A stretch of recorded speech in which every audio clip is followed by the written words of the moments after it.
বাংলাদেশের মানুষ খুব ইন্টারেস্টিং ইন্টারেস্টিং এই সেন্সে যে বাংলাদেশের মানুষ প্রায় কোনো ব্যাপারে একমত হয় না। যে ব্যাপারে নিয়ে আসা হোক সে ব্যাপারে তারা দ্বিমত হবে এবং সেটা নিয়ে কন্টিনিউয়াসলি ডিবেট চলতেই থাকবে।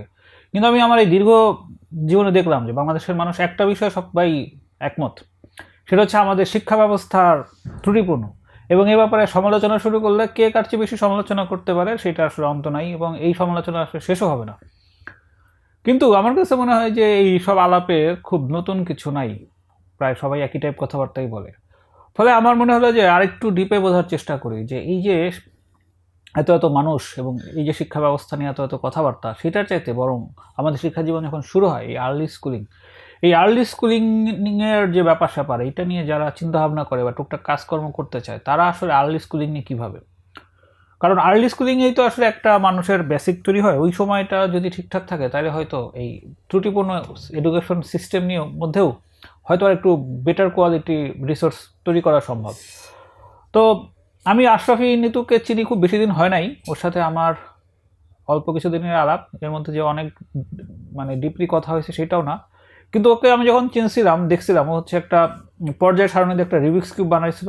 আইডিয়াটা খুব ফ্যান্টাস্টিক লাগছিল, যদিও আমি জানি না এটা কতটুকু মৌলিক। আমি ওকে অনেকবার জিজ্ঞেস করছি যে আমাজন থেকে তুমি আইডিয়াটা কপি করছো কিনা, ও বলছে না এটাও প্যাটেন্ট করবে। তো তখন আমার মনে হলো যে এই যে বাচ্চাদের জিনিসপত্র নিয়ে যে ও কাজ করে তার মানে আসলে আর্লি স্কুলিং নিয়ে ওর কিছু চিন্তা ভাবনা আছে। আমি ওকে জিজ্ঞেস করতেছিলাম যে ওর শুরুতে ওর ইন্ট্রো কে দেবো, গবেষক বলবো নাকি কি বলবো। ও বলতেছিল যে ও আসলে জানে না ও আসলে কী করতেছে বা কী ওর ফলে ওর পাশে পরিচয়ের পাশে আসলে একটা ব্ল্যাঙ্ক রেখে দিলাম, ব্ল্যাঙ্ক রেখে দিয়ে আলাপ শুরু করা যেতে পারে। তো নিতু, তোমাকে এই যে কি বলে রিবিক্স কিউবের যে ব্যাপারটা তোমাকে বলতেছিলাম যে তুমি এটা কপি মারছো কিনা, তুমি তো দাবি করছো যে এটা আসলে কপি না, এটা তো সত্য কথা নাকি? হ্যাঁ হ্যাঁ, এটা সত্য কথা যে এটা কপি না। আচ্ছা। গ্রুপ বেসড রুবিক্স কিউব, এটা একটা ব্যাপার আছে, সেটা হচ্ছে যে আমাজনে যতগুলো রুবিক্স কিউব আছে বা রুবিক্স কিউবের উপরে পিরিয়ডিক টেবিল বসানো হয়েছে, এটা নতুন কিছু না। বাট বসানো হয়েছে এন্টারটেনমেন্ট পারপাসে, ডিজাইন পারপাসে। বাট আমি অ্যাকচুয়ালি যে রুবিক্স কিউব নিয়ে কাজটা করেছি এটা আমি এডুকেশন পারপাসে করেছি। তার মানে এটা একটা এডুকেট বলতে পারি। হ্যাঁ, কেন বলতে পারি? কারণ হচ্ছে যে আমার প্যাটার্ন মেমোরি, আমি ছোটোবেলা থেকে প্যাটার্ন মেমোরি নিয়ে বেশ সাফার করছি, এবং আমাদের এডুকেশন সিস্টেম সেটা আসলে প্যাটার্ন মেমোরিকে কোনোভাবে একনলেজই করে না, ফুললি ডিনাই করে। সে জায়গা থেকে বলা হয় যে কবিতা মনে রেখে পর্যায় সারণী মনে রাখা, এই যে ব্যাপারগুলো, এগুলো আসলে আমার জন্য খুব একটা ইফেক্টিভ হয়নি। রুবিক্স কিউব সাধারণত যারা মিলায় তাদের কালার প্যাটার্নের সাথে একটা কানেকশন থাকে ব্রেনের। তো আমি ভাবছিলাম যে পিরিয়ডিক টেবিল যখন করা হয় তখনও কিন্তু কালারের কিছু ব্যাপার আছে। সেই জায়গা থেকে আমার মাথায় মূলত আমি গ্রুপ বেসড জিনিসটা করেছি কি কারণে? কারণ আমরা যখন যে কোনো রিয়াকশনের ব্যাপারে যাই কিছু পর্যালোচনাতে যাই কিছুই যাই, আমাদের কিন্তু এই গ্রুপ বেসড জিনিসটা খুব দরকার হয়।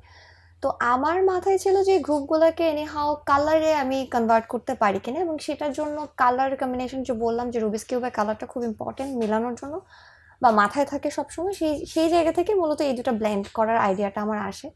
মিলানোর জায়গা থেকে আমার মিলাতে আসলে বেশ কষ্ট হয়েছে, এবং ফুললি মিলাইতে পারছি এরকম বলবো না আসলে। আমি মিলানোর চেষ্টা করছি, এবং রুবিক্স কিউবে আমরা সাধারণত আমাদের দেশে যতটুকু পর্যন্ত মিলাইতে পারি সেটার ক্ষেত্রে মাঝের যে কিউবটা আছে ওটা সিমেট্রিক হওয়া লাগে।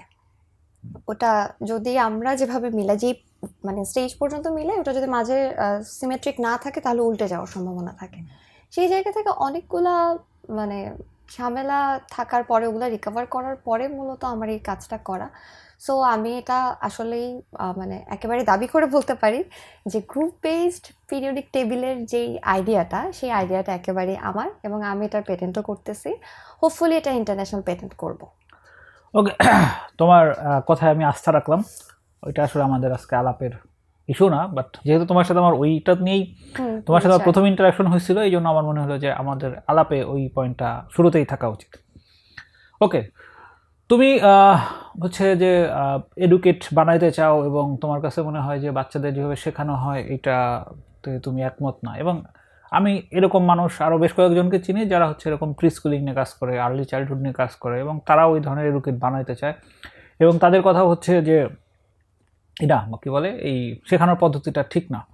সো তুমি যে পদ্ধতিটাকে সঠিক মনে করতেছো, এটা তুমি আসলে কি ওইরকম কোনো স্যাম্পলিং করে কি দেখছো, বা তোমার ঠিক কী কারণে মনে হইতেছে যে তুমি যে জিনিসটা যেভাবে চিন্তা করতেছো এইটাই আসলে বাংলাদেশে এই ধরনের মডেলটাই আসলে ওয়ার্কআউট করবে? আচ্ছা, এইখানে একটু বলে রাখতে চাই, শুরুতেই বলি যে আমাদের দেশের যে প্রি স্কুলিং এর যেই মেথডগুলা স্পেসিফিক কোনো মেথড ফলো করে না। প্রি স্কুলিং আমাদের হয় সাধারণত একেবারে প্রাইভেট কিছু স্কুলগুলোতে। সরকারি স্কুলে প্রি স্কুলিং আছে, একটা প্রাক প্রাথমিক বই আছে যেটা হচ্ছে চেষ্টা করতেছে তারা একটু ভালো করার। রিসেন্ট যে বইটা বের হয়েছে আহ, গত গত বছর এবং এ বছর যে বইগুলো বের হয়েছে সেটাতে কিছুটা আপডেটেড করা আছে, কিছুটা মানে টিচিং মেথড ফলো করার চেষ্টা করা হয়েছে, ফুললি করা হয় নাই। বাট এই জায়গাটাতে এখন কেন ভুল এটা আসলে খুব সহজে বলা যায়, কারণ এখন কোনো কোনো টেকনিকই ফলো করা হচ্ছে না, টিচিং মেথডের কোনো স্পেসিফিক মেথডই ফলো করা হচ্ছে না। আমি মূলত এবছর 4টা বই নিয়ে কাজ করেছি। একটা হচ্ছে যোগ বিয়োগ গুণ ভাগ, 4টা আলাদা আলাদা বই। আমি এই বইয়ের কাজগুলো করার সময় আমি মূলত কারিকুলাম দেখছিলাম। এখানে আমি 4টা কারিকুলামের মূলত ব্লেন্ড করছি বলা যায়। এখানে কারিকুলামগুলো ঘাটার সময় আমি যে জিনিসটা দেখছি যে এই যে বারবার বলতেছি টিচিং মেথডটা খুবই ইম্পর্টেন্ট, স্পেসিফিক্যালি প্রি স্কুলের জন্য খুবই ইম্পর্টেন্ট। কী কারণে? কারণ একটা বাচ্চাকে আমি যখন পড়াশোনা শেখানো শুরু করছি তখন আসলে আমি কোন অ্যাপ্রোচে আগাচ্ছি, আমি কোন টিচিং মেথডে তাকে শেখানোর চেষ্টা করছি, এটা খুবই ইম্পর্টেন্ট। কারণ এটা হচ্ছে তার ফার্স্ট ইমপ্রেশন যে কোনো নলেজের প্রতি, যে কোনো মানে পড়াশোনার প্রতি তার ফার্স্ট ইমপ্রেশন। এটা আসলে কেমন হবে ফার্দার, সে তার কাছে ভালো লাগবে কি খারাপ লাগবে এগুলো পরের হিসাব নিকাশ, এগুলো পরের স্টেজের ব্যাপার। কিন্তু শুরুটাকে আমরা আসলে কিভাবে করছি, আমরা কি কোনো মেথড ফলো করছি, আমরা কি আসলে এই জায়গা থেকে তাকে একটা গুড ভাইব দেওয়ার জন্য কোনো কাজ করছি কি করছি না, এবং আমি আসলে কতগুলো স্টেপিং ফলো করে তাকে শেখাচ্ছি, এটা খুব ইম্পর্টেন্ট যে কোনো একটা মানে প্রি স্কুলিংয়ের ক্ষেত্রে স্পেসিফিক্যালি। আমরা যদি দেখতে যাই তাহলে আমরা দেখবো যে 1 2 পর্যন্ত আমাদের কারিকুলামে, আমাদের দেশের কারিকুলামে 2 পর্যন্ত হচ্ছে তাদেরকে যোগ বিয়োগ শেখানো হচ্ছে, 2 থেকে গুণটা শেখানো হচ্ছে। কিন্তু আমরা যদি আবার প্রাইভেট স্কুলগুলোর দিকে তাকাই, একেবারে প্রাইভেট এবং বড় বড় কিছু স্কুলের দিকে তাকাই, সেখানে দেখবো আমাদের প্লে নার্সারি কেজি তো হচ্ছে প্রি স্কুলিংয়ের হিসাবে, সেগুলোর মধ্যেই তারা হচ্ছে বাচ্চাদেরকে গুণ ভাগ পর্যন্ত শিখায় ফেলে। এখন বিষয়টা হলো যে এই যে একটা কনফ্লিক্ট, যে আমি আমার বাচ্চাকে আর্লি এজে বেশি শেখাইলে ভালো, মানে আমাদের গার্ডিয়ানরা কিন্তু এখনো এটা মনে করে যে আমার বাচ্চাকে মানে ছোট, আমার বাচ্চার বয়স 5 বছর, কিন্তু সে কিন্তু ভাগ করতে পারে, তাকে জিজ্ঞেস করে সে ভাগ করতে পারে, মানে এই ব্যাপারটাকে তারা খুব এনজয় করতেছে। বাট এখানে কোয়েশ্চেন হলো যে স্টুডেন্ট যে মানে যে ছোট বাচ্চাটা সে আসলে কিভাবে এনজয় করতেছে।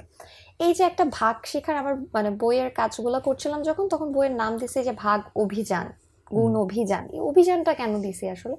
অভিযানটার মূল কারণ হচ্ছে যে আমরা ওই যে স্টেপিং এর কথাগুলো বলছিলাম, আমি একটা বাচ্চাকে যোগ শেখানোর সময় কতগুলো স্টেপিং ফলো করব, গুণ শেখানোর সময় কতগুলো স্টেপিং ফলো করব। আনফর্চুনেটলি আমাদের দেশে গুণ ভাগ শেখানোর জন্য কোনো স্টেপিং ফলো করা হয় না, ডিরেক্টলি নামতা মুখস্থ করানো হয়, ভাগ এইখান দিয়ে এভাবে করতে হবে নিয়ম শেখানো হয়। আমার মনে হয় আমরা মূলত এই জায়গাটাতে ভুলটা করি, এবং বাচ্চাদের আর্লি এইজের বাচ্চাদের এডুকেশনের ক্ষেত্রে এই রুলসটা একেবারেই তার সামনে জাস্ট রুলস হিসেবে প্রেজেন্ট করা, এটা তার মেন্টাল হেলথের জন্য খুবই খারাপ। এবং ফার্দার সে যখন এডুকেশন মানে পুরা এডুকেশনের দিকে সে আগাইতে থাকবে, সেই সময় কিন্তু তার বেশ ঝামেলা হবে তার কাছে। এরকম মানে এই ঝামেলাগুলো আমরা আসলে পরবর্তীতে আরও অনেক ফেস করছি। সেই জায়গা থেকে আমি মূলত বলতে চাই, একটা কথাই বলতে চাই, সেটা হচ্ছে যে আমাদের আর্লি এজের যে টিচিং মেথড ফলো করা হয় না, প্রপার স্টেপিং করা হয় না, এই জিনিসটা একেবারে যে কোনো দেশের যে কোনো কারিকুলামের একেবারে বেসিক জিনিস যেটা ফলো করা হয় সাধারণত। সেটা যখন আমাদের সরকারি স্কুলগুলো এক মেথডে আগাচ্ছে, আমাদের প্রাইভেট স্কুল মানে এমন হচ্ছে যে প্লে কেজি নার্সারি পর্যন্ত বাচ্চা ভাগ শিখে গেছে, গুণ শিখে গেছে, তারপর যখন 1 2 এর বই সে শিখছে তখন আবার 2 3-তে গিয়ে আবার গুণ ভাগ শিখতেছে। তো এই যে তার রিপিট হচ্ছে 2 3 বছরের পর, এটা আসলে তার মেন্টাল হেলথের জন্য বা তার এডুকেশনের প্রতি তার যে ফিলোসফি, এই জিনিসটাকে কিভাবে হার্ট করতেছে না আমরা নেভার এভার কখনো চিন্তা করি নাই। এবং আমরা আরেকটা বড় ব্যাপার হচ্ছে যে আমাদের আর্লি এজের এডুকেশনের জন্য আমরা আসলে যে টিচারদেরকে বা যে এডুকেটরদেরকে আমরা মানে সাধারণত রাখি, তাদের ক্ষেত্রে আমরা আসলে কি কি ক্রাইটেরিয়া মানে বেঁধে দিই, এটা মানে আপনি দেখবেন এমন একটা, আমি তো ফিজিক্সে পড়াশোনা করেছি, তো আমাদের এরকম একটা ব্যাপার আছে যে ক্লাসের যে স্টুডেন্টটা ফিজিক্সে সবচেয়ে খারাপ এবং মানে পড়াশোনা করে খুবই খারাপ অবস্থা এবং অন্য কোথাও চাকরি হচ্ছে না, সে ফাইনালি সব শেষে গিয়ে প্রাইমারি স্কুলে চাকরি করে এবং সে খুবই মানে একরকম বিরক্তি নিয়ে যায় আর কোথাও হচ্ছে না গতি এ কারণে। কিন্তু অন্যান্য সব যেগুলো দেশের কারিকুলাম ভালো এবং উন্নত দেশ, তারা কিন্তু সব প্রাইমারি বা আর্লি এডুকেশনে সবসময় সবচেয়ে বেশি যারা এডুকেটেড এবং সবচেয়ে বেশি যারা প্রপারলি এই মেথডগুলো নিয়ে কাজ করে তাদেরকে রাখা হয়। এই জায়গা থেকে আসলে বলা যায় যে বাংলাদেশে আর্লি এডুকেশন বলতে যেই সিস্টেমের কথা আমরা বলছি, এই সিস্টেমটা অ্যাকচুয়ালি এক্সিস্টই করে না। আচ্ছা, যদি একটু ফিলোসফিক্যাল জায়গায় যাই, শিক্ষার উদ্দেশ্য আসলে কি? শিক্ষার উদ্দেশ্য তো আসলে রাষ্ট্রের জন্য কামলা তৈরি করা, কম বেশি প্রত্যেকটা রাষ্ট্রের জন্য কামলা তৈরি করার জন্যই এই জেনারেলাইজড একটা সিস্টেম তৈরি করা হয়। তো যে রাষ্ট্রের যেরকম কামলার ডিমান্ড, সেইখানকার এডুকেশন সিস্টেম হয়তো সেরকম। তো বাংলাদেশে হয়তো ওইরকম স্কিল্ড কামলার ডিমান্ড কম, কারণ স্কিল্ড কামলারা প্রশ্ন করে, স্কিল্ড কামলারা কথা কম শোনে। ফলে এরকম অনুন্নত দেশগুলা যেখানে জিও পলিটিক্যালি নানা ধরনের প্রবলেম হয়, সেখানে তো আসলে আনস্কিল্ড ভোতা কামলাই বোধ হয় বেশি ডিমান্ড। তো সেক্ষেত্রে তুমি যেটাকে প্রবলেম মনে করতেছো, এমন তো হইতে পারে আসলে এটাই সলিউশন। না, এখানে আপনি যে পয়েন্টটা ধরছেন এটা খুব ইম্পর্ট্যান্ট। আমরা সাধারণত এডুকেশন সিস্টেমের সাথে জিও পলিটিক্যাল বা পলিটিক্যাল ইস্যুগুলা খুব একটা মাথায় রাখি না। হ্যাঁ, এটা এখানে ইম্পর্টেন্ট যে অ্যাকচুয়ালি পলিটিক্যালি কি কোনো কারণে এই এডুকেশন, আপনি যদি দেখেন যে সেই ব্রিটিশ আমলের এডুকেশন সিস্টেম থেকে আমরা মানে মডার্ন এডুকেশনের যে এরাটা বলে, আমরা মডার্ন এডুকেশনের এরাতে পা রাখছি যখন হচ্ছে সৃজনশীল পদ্ধতি চালু করা হয়েছে তখন। তারপরও আমরা সব কয়টা স্টেপ নিয়ে নেই, 4টা স্টেপ নেওয়া হয়েছে, মোস্ট ইম্পর্টেন্টলি 4টা স্টেপ নেওয়া হয়েছে। অ্যান্ড অলসো ওটা নেওয়ার পরে নেক্সট স্টেপে তারা অনেক সময় নিয়ে আরেকটা নতুন কারিকুলাম মানে নিয়ে আসলো এবং নতুন কারিকুলামের সাথে প্রিভিয়াস কারিকুলামের কোনো ব্রিজ নাই। এবং এই ব্যাপারগুলো যখন হচ্ছে যে সেই ব্রিটিশ কারিকুলাম থেকে এত বছর পরে এসে মডার্ন এডুকেশনের এরাতে ঢুকলাম এবং তারপরও কোনো স্পিড নাই, তারপরও কোনো ব্রিজ নাই, কোনো কিছু নাই, মানে আউট অফ নোওয়্যার মানুষজন বলতেছে, রাস্তার মধ্যে দাঁড়িয়ে মানুষজন দাবি করতেছে যে হচ্ছে পাঠ্যপুস্তক থেকে এটা সরাই দিতে হবে, এটা সরাই দেওয়া হচ্ছে। এবং যে বোর্ডটা গঠন করা হচ্ছে, মানে এখন তো আসলে আমরা যখন ডেটার কথা বলি, আমরা যখন নলেজের কথা বলি, রিসার্চের কথা বলি, এখন তো আইআর নামে একটা সাবজেক্ট আছে। সেই সাবজেক্টে হ্যাঁ ইনস্টিটিউট আছে, অনেক ভার্সিটিতে আছে, ঢাকা ইউনিভার্সিটিতে আছে, চিটাগং ইউনিভার্সিটিতে আছে, বড় বড় মোটামুটি সবকটা ভার্সিটিতে আছে। সেই জায়গা থেকে যে এক্সপার্টগুলো বের হচ্ছেন, সেই এক্সপার্টগুলো আসলে সেই এক্সপার্টদের কাউকেই এই কারিকুলাম যখন তারা তৈরি করে তাদেরকে রাখা হচ্ছে না। কারিকুলাম তৈরি করছে আমলারা, যাদের কোনো টিচিং মেথড নিয়ে, মডার্ন এডুকেশন নিয়ে, কোনো কিছু নিয়ে কোনো সেন্স নাই। তাদের মনে হচ্ছে তারা অ্যাড করছে, তাদের মনে হচ্ছে তারা বাদ দিচ্ছে। এখন এটার পেছনে পলিটিক্যাল রিজন অবশ্যই আছে, যে ওই যে জিও পলিটিক্যাল যে কারণটা বললেন যে এখানে আসলে ওরকম মানুষ লাগছে কি লাগছে না। এখন এইখানে আসলে আমার ফিলসফিক্যাল জায়গা থেকে যেটা মূল কথা, সেটা হচ্ছে যে এটা একটা খুবই চমৎকার ব্যাপার যে শিক্ষাকে আসলে কামলা তৈরি করার জন্য কিনা। আমি হলো জিদ্দু কৃষ্ণমূর্তি, যিনি সম্ভবত উপমহাদেশের মানে প্রথম এত বড় এত ফিলসফিক্যাল একজন এডুকেটর, ওনার একটা বই পড়ছিলাম। ওনার বইয়ের মধ্যে উনি মূলত এটাই লিখেছে যে শিক্ষা বলতে আমরা আসলে কি বুঝাচ্ছি। শিক্ষা বলতে কি আমি আসলে কারিকুলাম বেসড আমি কতটুকু কামলা তৈরি করতে পারছি এটা বলছি কিনা বা এটা বুঝাচ্ছি কিনা। কিন্তু এইখানে হচ্ছে আমরা যদি একটু জাপানিজ কারিকুলামের দিকে তাকাই, স্পেসিফিক্যালি জাপানিজ কারিকুলামের দিকে বলতেছি, কারণ হচ্ছে যে তারা তাদের ফিলোসফিক্যাল গ্রাউন্ডটা, কারিকুলামের পেছনে তাদের ফিলোসফিক্যাল গ্রাউন্ডটা খুবই স্পেসিফিক্যালি মেনশন করে দেয় এবং এই জিনিসটা হচ্ছে প্রপারলি রিসার্চ, এই জন্য বলছে। তো সেইখানে যদি দেখেন যে আমাদের শিক্ষার মূল উদ্দেশ্য কিন্তু স্কিল্ড পারসন না। স্কিল্ড পারসন হইতে হলে এই যে আমরা শিক্ষার আলাপটা যখন করছি, এই জায়গায় এসে একটা বড় প্রশ্ন এসে দাঁড়াচ্ছে যে আমরা আসলে ইনস্টিটিউট কেন রাখছি। আমরা যদি বলি যে শিক্ষার একটা বড় জায়গা সবসময় ছিল, মানে অনেক আগে থেকে যদি একটা ইভলিউশনের পেছনের দিকে যাই, তাহলে দেখা যাচ্ছে যে ধর্মভিত্তিক যে শিক্ষাগুলো ছিল, তারপরে আবার কিছু গোষ্ঠীভিত্তিক শিক্ষারও ব্যাপার আছে, কিছু সিক্রেট শিক্ষারও ব্যাপার আছে, যেগুলো হলো মানে এক জেনারেশন পর আরেক জেনারেশনের কাছে দিয়ে দেওয়া হয়। সব কিছুই ধরেন যে এরকম ব্যাপারটা চিন্তা করলে দেখা যায় যে শিক্ষা বলতে আসলে আমরা এটা বুঝি না। মানে আমি যদি ধর্মীয় শিক্ষা বলি তাহলে ধর্মীয় শিক্ষাও তো শিক্ষা, তাহলে এই শিক্ষাটা তো কামলা তৈরি করার শিক্ষা না। শিক্ষা মানে হচ্ছে আমি যা বুঝি এটা বললে আসলে খুবই হালকা শোনা যাবে। শিক্ষা বলতে আসলে দুনিয়া যা বুঝে বা শিক্ষার ডেফিনেশনটা এখন যেভাবে তৈরি করা হয়েছে বা এখন ডেফিনেশন যেটা দেওয়া হয় সেটা হচ্ছে এরকম অনেকটা, মানে আমি যদি একদম রাফলি বলি তাহলে অনেকটা এরকম যে আমরা যেটা আছি, আমরা যা আছি, মানে মূলত সহজ কথায় একেবারে একটা ওয়ার্ডে যদি আমরা বলি সেটা হচ্ছে যে বুঝতে পারার অ্যাবিলিটিটুকু রাখা। মানে সিচুয়েশন হোক, সেটা কোনো বিষয় হোক, সেটা কোনো সায়েন্টিফিক মেথড হোক, হোয়াট এভার ইট ইজ, সেটা জিনিসটা বুঝতে পারার যে বিষয়টা।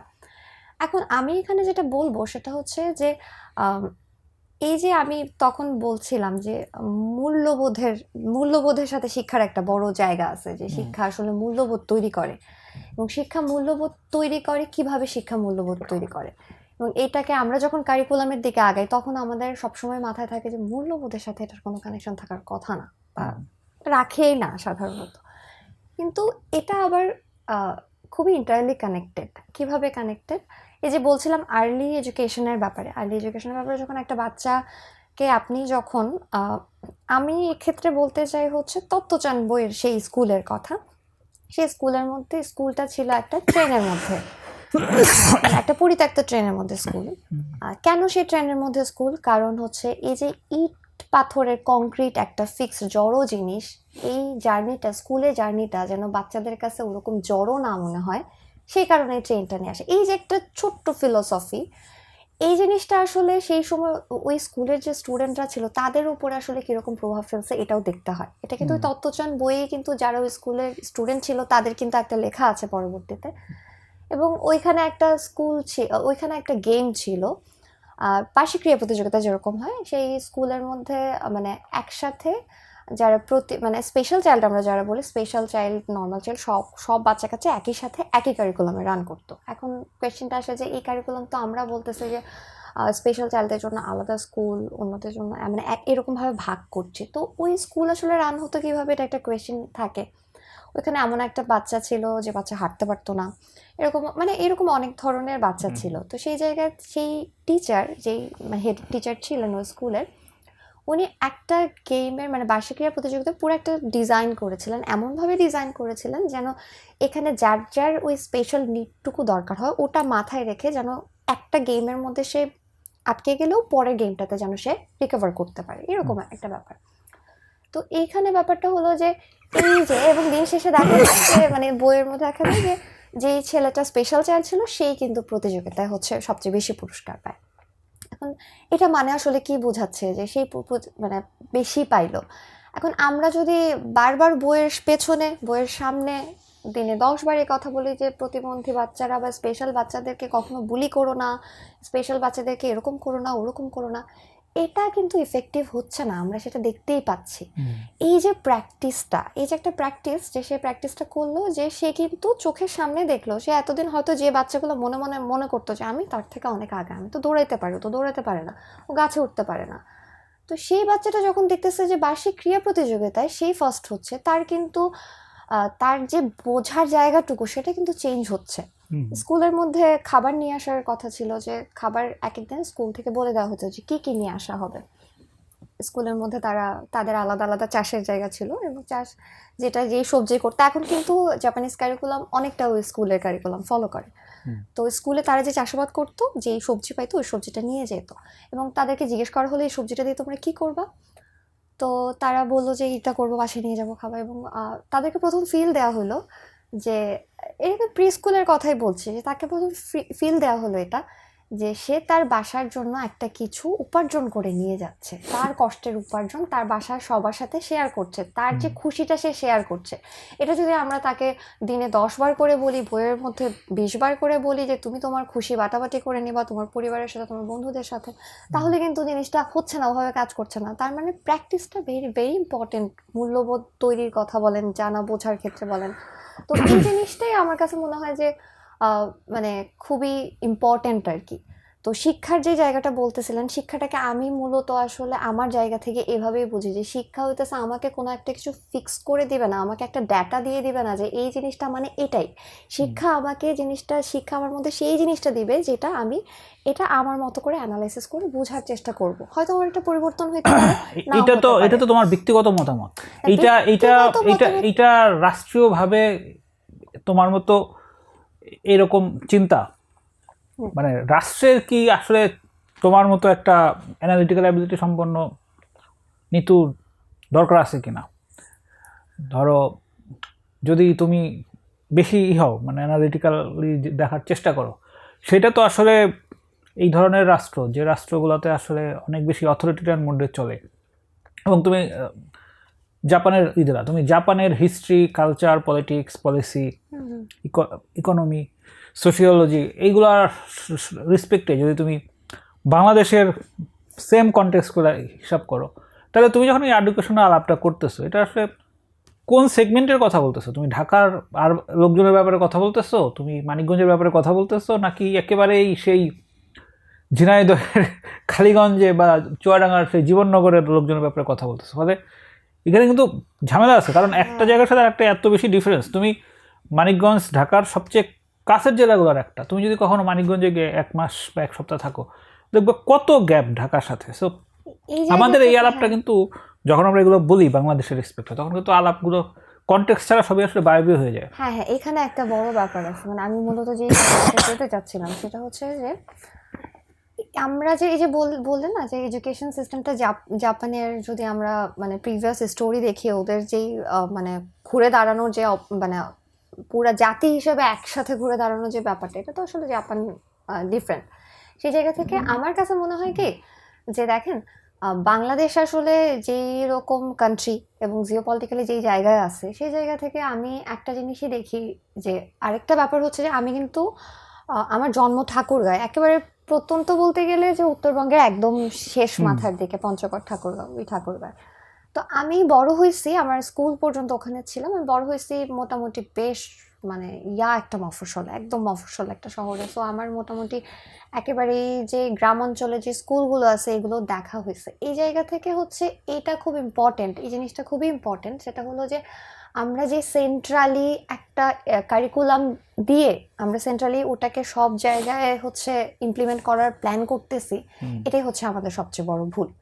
এখানে এই যে আমি এই কথাটা উল্লেখ করছি যে হেড টিচার কিন্তু বসে ডিজাইন করতেছে, প্রি স্কুলিং এর ক্ষেত্রে আমাদের আসলে কি হইতে পারে বা কিরকম নীতিমালা হতে পারে বা কি কি করলে আসলে তুমি তো একটা প্রি বাচ্চা স্কুল এক এক আর রকম। স্কুল দুটো মিলাই বলতেছো, তাই না? মানে ক্লাস 5 তো নিশ্চয়ই প্রি স্কুল না। না, প্রি স্কুলের কথাও আমি বলবো, আর্লি স্কুলের কথাও বলবো, এই দুটার ক্ষেত্রেই আমি বলবো এই দুটো বেশি ফোকাসড, কারণ একেবারে বাচ্চাদের শুরুটা হয় এটা দিয়ে। অনেক বাচ্চা প্রি স্কুলে যায় না, সেক্ষেত্রে তার আর্লি স্কুলটাই হচ্ছে একেবারেই মানে স্কুলিং এর শুরু। তো সেই জায়গা থেকে আমার কাছে মনে হয় যে এখানে আমরা যে জিনিসটা একেবারে আমরা অভ্যস্ত না, আমরা কখনো ভাবতেও পারি না, আমরা কিন্তু আমাদের পাবলিক ইউনিভার্সিটি, ম্যাক্সিমাম ইউনিভার্সিটি থেকে আইআর থেকে স্টুডেন্টরা বেরোচ্ছে, তারা ইন্টার্ন করছে স্কুলে, তারা ইন্টার্ন করছে মাত্র 3 মাস, মোস্ট প্রবাবলি 3 মাস ইন্টার্ন করছে। অথচ তাদের কিন্তু শুধু ইন্টার্ন করার কথা না, তাদের মানে তাদের যেই পড়াশোনা তারা করেছে, যে পড়াশোনা করে তারা বের হয়েছে, তাদের আসলে মূলত স্কুলে রিসার্চ করার কথা। প্রত্যেকটা স্কুলে এই আইআর এর এরকম ইন্টার্ন না, একদম ফিক্সড এমপ্লয়ি থাকা উচিত 2 থেকে 3 জন, যারা বাচ্চাদের স্কুলের মধ্যে যে পরিবেশ, ওই এলাকার যে পরিবেশ, ওই এলাকার যে কালচার। এখানে কিন্তু আরেকটা জিনিস আমি হয়তো বলতে ভুলে গেছি যে একটা সাবজেক্ট চুজ করা যায় কালচারালি, জাপানে এখনো এই জিনিসটা আছে, ওই তোমিও স্কুলে ওইটা ছিল যে আপনার ফ্যামিলি হোক, আপনার মানে যে কোনো জাতির হোক, একটা কালচার যে কোনো একটা, আমার যদি মনে হয় যে আমার কাঁথা সেলাই খুব ভালো লাগে, আমার মার কাছ থেকে আমি কাঁথা সেলাই দেখছি, তো আমি একটা কাঁথা সেলাইয়ের কোর্স নিব। মানে এই যে ট্রেডিশনগুলো বাঁচিয়ে রাখা, তো এই জিনিসগুলো নিয়ে আপনি তো ঢাকায় বসে এরকম ডাইভার্সিটিওয়ালা একটা দেশ, যে দেশের মধ্যে চিটাংয়ের মানুষের ভাষা, সিলেটের মানুষের ভাষা এবং উত্তরবঙ্গের মানুষের ভাষা কেউ কারোর কথা ঠিকভাবে মানে উত্তরবঙ্গের ভাষা বুঝতে বলে এই দুটো ভাষা বোঝা যায় না, এত ডাইভার্সিটিওয়ালা এবং এত ডেন্সিটি মানুষজনের, সেই জায়গার মধ্যে আসলে একেবারে সেন্ট্রালি কোনো একটা কিছু করে মানে ইমপ্লিমেন্ট করা সম্ভব না। এই ক্ষেত্রে কাজ করতে গেলে একদম ওই যে আপনি বললেন বায়বীয় কথা, আসলেই বায়বীয় কথা, কথা। আমি এখানে থেকে যেটা বলছি, আমি হয়তো স্কুলে গিয়ে হয়তো 2 বছর কাজ করলে আমার ডিফারেন্ট একটা পার্সপেক্টিভ হতেই পারে, এবং আমি আমার পার্সপেক্টিভ নিয়ে এখন যেটা বসে আছি সেটা যে একেবারেই সঠিক বলে, এটা ছাড়া আর কোনোভাবে দেশের উন্নয়ন সম্ভব না বা শিক্ষা ব্যবস্থার উন্নয়ন সম্ভব না, এটা আমি দাবি করছি না। কিন্তু আমার মনে হয় যে মানে প্রত্যেকটা বাচ্চাই স্পেশাল, এটা এটা আমাদেরকে মাথায় নিতে হবে। প্রত্যেকটা বাচ্চাই স্পেশাল। আমাদের প্রত্যেকটা বাচ্চারই এই যে রিপোর্ট কার্ডের ব্যাপারে নতুন ইভ্যালুয়েশন সিস্টেম নিয়ে অনেক কথাবার্তা হচ্ছিল, তারা যেরকম ইমপ্লিমেন্ট করতে চাচ্ছে, তারা সেটা পারছে না কেন, কেন নতুন কারিকুলাম আসলে ফিনল্যান্ডের কপি কারিকুলাম হওয়ার পরে এরকম মুখ থুবড়ে পড়লো। এটা কিন্তু অনেকগুলো গ্রাউন্ড আছে, কারণ এখানে আমরা এডুকেটেডদের কোনোভাবে অ্যালাইনই করিনি। আমাদের কাছে টিচার এডুকেটর আমাদের কাছে সব একই মনে হয়, যে এডুকেটর মানে আবার কি, টিচারই তো, টিচার সব। তো স্পেশাল কোনো ট্রেনিং নেই আর্লি স্কুলের জন্য কিংবা প্রি স্কুলের জন্য, স্পেশাল কোনো ট্রেনিং নেই, স্পেশাল কোনো কারিকুলাম যদি নাও থাকে, টিচিং মেথড যদি নাও থাকে, অন্তত রিসার্চের কাজটা যদি করে, 5 বছর ধরে রিসার্চের কাজই করলো যে কীভাবে প্রি স্কুলিং ডেভেলপ করা যায়, সেটাও তো হচ্ছে না। তো আমার কাছে মনে হয় যে এই জিনিসটা, এই যে বলেন কামলা তৈরি করার জন্য, মানে একেবারে যদি রাষ্ট্রীয় পারপাস এবং ক্যাপিটালিস্ট ওয়ার্ল্ডের দৃষ্টিকোণ থেকে যদি দেখি, আমি তো বলছিলাম মানে জিদু কৃষ্ণমূর্তির কথা, যিনি একেবারেই ফিলোসফিক্যাল গ্রাউন্ড থেকে বলছে, যে একেবারে যদি এর থেকেও দেখি, সেক্ষেত্রেও আমি যখন আমার কর্মক্ষেত্রে বিভিন্ন জায়গায় যাই, বিভিন্ন জায়গায় দেখি, সেক্ষেত্রে একটা স্কিল কিন্তু আমরা খুবই মানে করি, ক্রেভ করি একটা স্কিলের জন্য। সেটা হচ্ছে যে একটা এমপ্লয়কে একটা কথা বলা হচ্ছে যে তুমি এটা করো, সে সেটার গ্র্যাভিটি না বুঝে, সে সেটার মানে কি করতে হবে না বুঝে, সে জাস্ট ইনস্ট্রাকশন ফলো করছে। সে ইনস্ট্রাকশন ফলো করছে কেন? সে নিজ জায়গা থেকে ডেডিকেশনটা দিচ্ছে না কেন? ওরকম মানে সে এফোর্টটা দিচ্ছে না কেন, যেটাকে আর বেটার কীভাবে করা যায় এরকম। কিন্তু এটা কিন্তু আমি যতগুলো কোম্পানিতে কাজ করেছি এবং এখনও যেটা হয় এটা কিন্তু খুবই অহরহ ঘটনা। এটা কেন হচ্ছে? ক্যাপিটালিস্ট ওয়ার্ল্ডের দৃষ্টিতেও আপনি যখন একজন বেটার এমপ্লয়ি চাবেন, তার আন্ডারস্ট্যান্ডিং বেটার হইতে হবে। বেটার আন্ডারস্ট্যান্ডিংয়ের জন্য বেটার এডুকেশন খুব ইম্পর্টেন্ট। সো এটা হচ্ছে একই সাথে ফিলোসফিক্যাল গ্রাউন্ড থেকে যদি আপনি মূল্যবোধের জায়গা থেকে দেখেন, ক্যাপিটালিস্ট গ্রাউন্ড থেকে যদি আপনি মানে আন্ডারস্ট্যান্ডিংয়ের জায়গা থেকে দেখেন, আই গেস যে দুইটা খুব একটা মানে খুব একটা করে না। ওকে, তাহলে তোমার ওই রেফারেন্সিংয়ের জায়গায় যায়, মানে আমরা যেটা হয়, আমরা কোনো একটা রেফারেন্স দেখলে আমরা খুব সহজে বায়াসড হয়ে যাই। যেমন তুমি তোমার রেফারেন্সিংয়ে যদি যাই, তুমি তত্ত্বচাঁদ স্কুলের যে রেফারেন্সটা দিলা, যেটা হচ্ছে একটা ট্রেনের ভেতরে স্কুল, সেই রেফারেন্সিংটা আসলে বাংলাদেশের কনটেক্সটে কিভাবে অ্যাপ্লিকেবল? লাইক ওই ট্রেনে নিশ্চয়ই 500 ছেলে পেলে পড়ে না। সো মানে আমি শেষ করি। তো ওইখানের যে লার্নিং বা ওইটার যে মেথড, ওইটা তুমি এই গ্রেটার স্কেলে, মানে যে ঢাকাতেই সম্ভবত লাখ লাখ বাচ্চা আছে বা অন্যান্য জায়গাতে, তো ওইখানকার লার্নিংগুলো বা ওই জিনিসগুলো বাংলাদেশে কাস্টমাইজ করা, এটা আসলে কতটুকু ফিজিবল তোমার মনে হয়? না, আমি আসলে যে উদাহরণটা দিয়েছি, উদাহরণটা জাস্ট ওই যে এক একটা অ্যাকশনের পেছনে ফিলোসফিক্যাল গ্রাউন্ডটা বোঝানোর জন্য। না, ফিলোসফি আমি বুঝছি, আমি বলতেছি ওটা অ্যাকশনেবল কিভাবে। অ্যাকশনেবল বলতে অ্যাকশনেবল ওই ওয়েতে হয়তো করা সম্ভব না, কারণ আমাদের ডেন্সিটি অনেক বেশি হওয়ার কারণে, মানুষজন অনেক বেশি হওয়ার কারণে আমাদের হচ্ছে যেই ওই এতগুলো ট্রেন আসলে কিভাবে, এটা তো পসিবল না। বাট যেটা পসিবল সেটা হচ্ছে যে আমি যেই বাচ্চাদেরকে আমাদের এমনি নর্মালি দেখবেন যে একটু বড় বা মিডল ক্লাস, হায়ার মিডল ক্লাসে যে প্রি স্কুলগুলো আছে, সেই প্রি স্কুলগুলো কিন্তু খুবই করে সাজানো এবং খুব সুন্দর করে অনেকগুলো কার্টুন এরকম আঁকানো। তো এই জায়গাগুলোতে না মানে অনেক রকম জায়গা আছে, আমি জাস্ট আইডিয়া দিতে পারি এখন একটা দুইটা। বাট এখানে এটা নিয়ে আমি বারবার বলছি একটা কথা, সেটা হচ্ছে যে আমি আসলে ওই ফিলোসফিক্যাল গ্রাউন্ডটা, যে একটা বাচ্চা যেন স্কুলে এসে তার যেন মনে না হয় যে সে একটা শক্ত মানে একটা স্ট্রাকচার, কঠিন একটা স্ট্রাকচারের ভিতর ঢুকতেছে, এই ফিলটা যেন তাকে না দেওয়া যায়। এটার জন্য অনেক রকম কিছু করা যেতে পারে, এটা নিয়ে রিসার্চ হতে পারে প্রপারলি, যে আমাদের দেশের বাচ্চাদের সাইকোলজিটা কি, আসলে সে কি আদৌ মনে করছে যে এটা একটা কঠিন স্ট্রাকচারের ভিতর ঢুকছে কিনা, এটাও ইম্পর্টেন্ট। যদি সে মনে করে, সেক্ষেত্রে এই জায়গাগুলোতে অনেক রকম আছে। সেটা হলো যে একটা বাচ্চার ক্লাসের স্কুল মানে ক্লাস আর কি, স্কুলের ক্লাস আমরা যেটা স্কুলে করতাম, ওইটা হয়তো ওরকমভাবে আমরা নিজেরা করতাম। সেটা হলো যে আমরা যখন বছরের প্রথম ক্লাসে ঢুকতাম, আমরা আমাদের ক্লাসরুমটা নিজেদের মতো করে সাজাইতাম। এটা আমাদের একটা স্কুলেরই কালচার বলা যায়, যে আমাদের নিজের মতো করে সাজাইতাম, এবং কীভাবে করা যেটা নিয়ে মিটিং হতো, কীভাবে মানে যেন ক্লাসরুমটা আমাদের মনে হয়।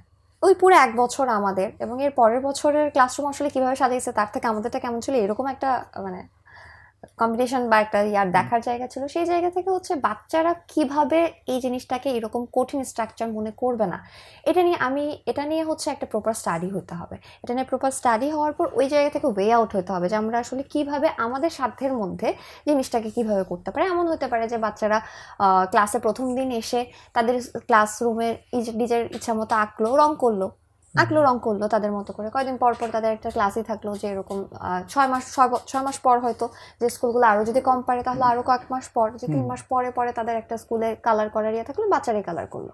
মানে এরকম অনেক কিছু হইতে পারে, আমি জাস্ট এমনি এক্সাম্পল দিচ্ছি। বাট আমি এটার জন্য যেটা করা দরকার সেটা হচ্ছে প্রপার একটা স্টাডি করা, মানে প্রপার একটা রিসার্চ করা যে আমাদের বাচ্চাদের সাইকোলজি আসলে কি মনে করে। একটা স্কুল, যে স্কুলের একটা খেলার মাঠ নাই, সেই বাচ্চারা কি মনে করছে যে স্কুলের একটা বিশাল বড় খেলার মাঠ আছে, সেই বাচ্চারা আসলে কি মনে করছে, এই জিনিসটা ইম্পর্টেন্ট আর কি। এই বাবুল্যান্ড টাইপ অনেক ধরনের এই এই প্লে গ্রাউন্ড ধরনের জিনিসপত্র তো তৈরি হয়েছে, সো এইটাও তো সামহাউ ওই স্কুলিংয়ের সাথেই জড়িত। সো এইগুলোর ইম্প্যাক্ট কি বোঝো, মানে এগুলোর ইম্প্যাক্ট আছে কোনো? আমি আসলে এগুলোর ইম্প্যাক্ট ওরকম ভাবে দেখি না, কারণ হচ্ছে যে আপনি বাবুল্যান্ডে যান, আপনি এরকম টাইপের যেই মানে বাচ্চাদের জন্য অনেকগুলো খেলার জায়গা আছে, সেই জায়গাগুলোতে গেলে আপনি যেটা দেখবেন সেটা হচ্ছে যে একই রকম বল দিয়ে রাখা হয়েছে, ভিডিও গেম দিয়ে রাখা হয়েছে, মানে একই টাইপের গেম। এখানে তার না ক্রিয়েটিভিটির জায়গাটা তাকে করতে দেওয়া হবে এরকম কাজটা নাই, এরকম জায়গাটা নাই। যে তাকে যদি এখানে মাটিও দিয়ে দেওয়া হতো, ক্লেও দিয়ে দেওয়া হতো, যে বিশাল বড় একটা ক্লের জায়গা, ওখানে বসে বসে ক্লে দিয়ে যা ইচ্ছা তাই বানাবে, এরকমও কিন্তু না। মানে এই জিনিসগুলো জাস্ট বাচ্চাদের আমার কাছে মনে হয় যে আউট অফ দ্য বক্স করার, মানে বক্সের বাইরে থেকে আটকানোর জন্য এই জিনিসগুলো চারদিকে ঘিরে থাকে। সো আমার মনে হয় না এটা যে কোনো বাচ্চার ক্রিয়েটিভিটির জন্য খুব ভালো একটা জিনিস। ওকে, এই যে আমরা ক্রিয়েটিভিটির কথা বলি বা যে কোনো এই স্টাডিরগুলোর কথা বলি, এইগুলা কি শেষ পর্যন্ত ওই প্রিভিলেজড বাচ্চাদের বাবা মাদের কিছু ফ্যান্টাসি বা শখ পূরণের মাধ্যম, নাকি তুমি যখন এগুলো বলো এগুলো আসলে সর্বস্তরের বাচ্চার জন্য প্রযোজ্য? হ্যাঁ, সর্বস্তর। এই জায়গাতে আমি আরেকটা বইয়ের নাম বলবো, সেটা হচ্ছে বারবিয়ানা স্কুল থেকে বলছি, ইতালির এটা মূলত গির্জার সেকেন্ড ওয়ার্ল্ড ওয়ারের আগে গির্জা চালিত একটা স্কুলের ওখানে মূলত যেই শ্রমিকরা কাজ করতেন ওই সময়ে, তাদের সন্তানরা হচ্ছে অর্ধেক সময় বাবাদেরকে হেল্প করতো বা অর্ধেক সময় বাইরে কাজকর্ম, আদার্স পার্ট টাইম কাজকর্ম করতো, অ্যান্ড কিছু সময় তারা স্কুলে পাঠানো। এখন সরকারি স্কুলগুলোতে হতো কি, বইটা যে লিখছে মূলত সে হচ্ছে সরকারি স্কুলে ভর্তি হয়েছে কিন্তু কন্টিনিউ করতে পারে না, এবং সরকারি স্কুলে আমরা এখনও দেখি যে বড় মোটামুটি জেলা স্কুলগুলোতে যদি একটু লোয়ার ফ্যামিলির কেউ আসে তাকে বুলি করা হয়, এবং টিচাররাও তাদেরকে খুব নেগেটিভলি দেখে। সো ওই স্কুলটারও সেরকম ছিল, সেই জায়গা থেকে বের হয়ে সে হচ্ছে ওই ইতালির ওই গির্জার স্কুলটাতে গেছে, এবং গির্জার স্কুলে সে যা যা শিখছে সে তার জায়গা থেকে তার প্রিভিয়াস স্কুলে টিচারদেরকে একটা চিঠি লিখছে। মানে মূলত একেবারে বলা যায় যে নিম্ন শ্রেণীর একটা ছেলে কি কি ক্রাইসিস ফেস করছে ওই সময় ইতালির শিক্ষা ব্যবস্থা নিয়ে, সেটা মূলত পুরো জায়গাটাতে আসছে। যেটা তাদেরকে কিভাবে ছোট করা হয়েছে, তাকে কিভাবে তার বাবার কাজের জন্য তাকে কিভাবে মানে করা হয়েছে, তো হিউমিলেট করা হয়েছে, তো এই ব্যাপারগুলো। তো এখানে আমার কাছে মনে হয় যে এই যে আমি বারবার একটা কথা বলতেছি যে স্টাডি যখন হবে, স্টাডি বলতে এই স্টাডিটা না, মানে এই যে বললাম যে ঠাকুরগাঁয়ের স্কুলের বাচ্চারা বা ঠাকুরগাঁয়ে যে বাচ্চারা বড় হয়েছে, সেই বাচ্চারা মফস্বল একটা এলাকা, মফস্বলের মধ্যে মোটামুটি খোলামেলা খেলাধুলার জায়গা তার কাছে আছে। তার কাছে হয়তো তার স্কুলের বড় মাঠটা খুব একটা ম্যাটার করছে না, তার কাছে হয়তো এখনো স্কুলটা ওই স্ট্রাকচারের জায়গা থেকে ওই কঠিন একটা স্ট্রাকচারই মনে হচ্ছে। তার ওই স্কুলে হয়তো কাজ করার সময় ক্লাসরুমের দিকে ফোকাস করা যেতে পারে। বাট যেই জায়গাটাতে ধরেন ঢাকার একটা স্কুল যেটা একেবারে রাস্তার সাথে লাগানো, খেলার মাঠ বলে তেমন কিছু নেই, যেটা আছে ওইটা জাস্ট মানে দেখানোর জন্য এরকম, সেই বাচ্চাটার কাছে কিন্তু তার চাওয়া একটা ছোট খেলার মাঠ হইতে পারে। তো এইটা আমি এখনো বলতেছি, বারবারই বলবো, সেটা হচ্ছে যে প্রতিটা বাচ্চাই স্পেশাল, প্রতিটা এলাকা ভিত্তিক বাচ্চাদের গ্রোথের অনেক কিছু ডিপেন্ড করে। সেসব কিছু চিন্তা করতে থাকে, সেসব কিছু ভিত্তিক তার মাথার মধ্যে চিন্তাভাবনা গ্রো করতে থাকে। সো তাকে নিয়ে স্টাডিটা করা লাগবে জায়গায় জায়গায়। মানে আমি যদি একটা প্রি স্কুলে থাকি, আমার প্রি স্কুলে যদি 5 জন টিচার থাকে, আমার 2 জন এডুকেটর থাকা লাগবে। ওকে, তাহলে এই যে ব্র্যাক কুমন বলো, আলোহা মেথড বলো, আবোকাস বলো, এই যে অল্টারনেটিভ স্কুলগুলো, এগুলোও তো এই ধরনের বিভিন্ন জিনিসপত্রই মানে এক্সপেরিমেন্টালি ট্রাই করতেছে এবং তাদের সাবস্ক্রাইবারও আছে।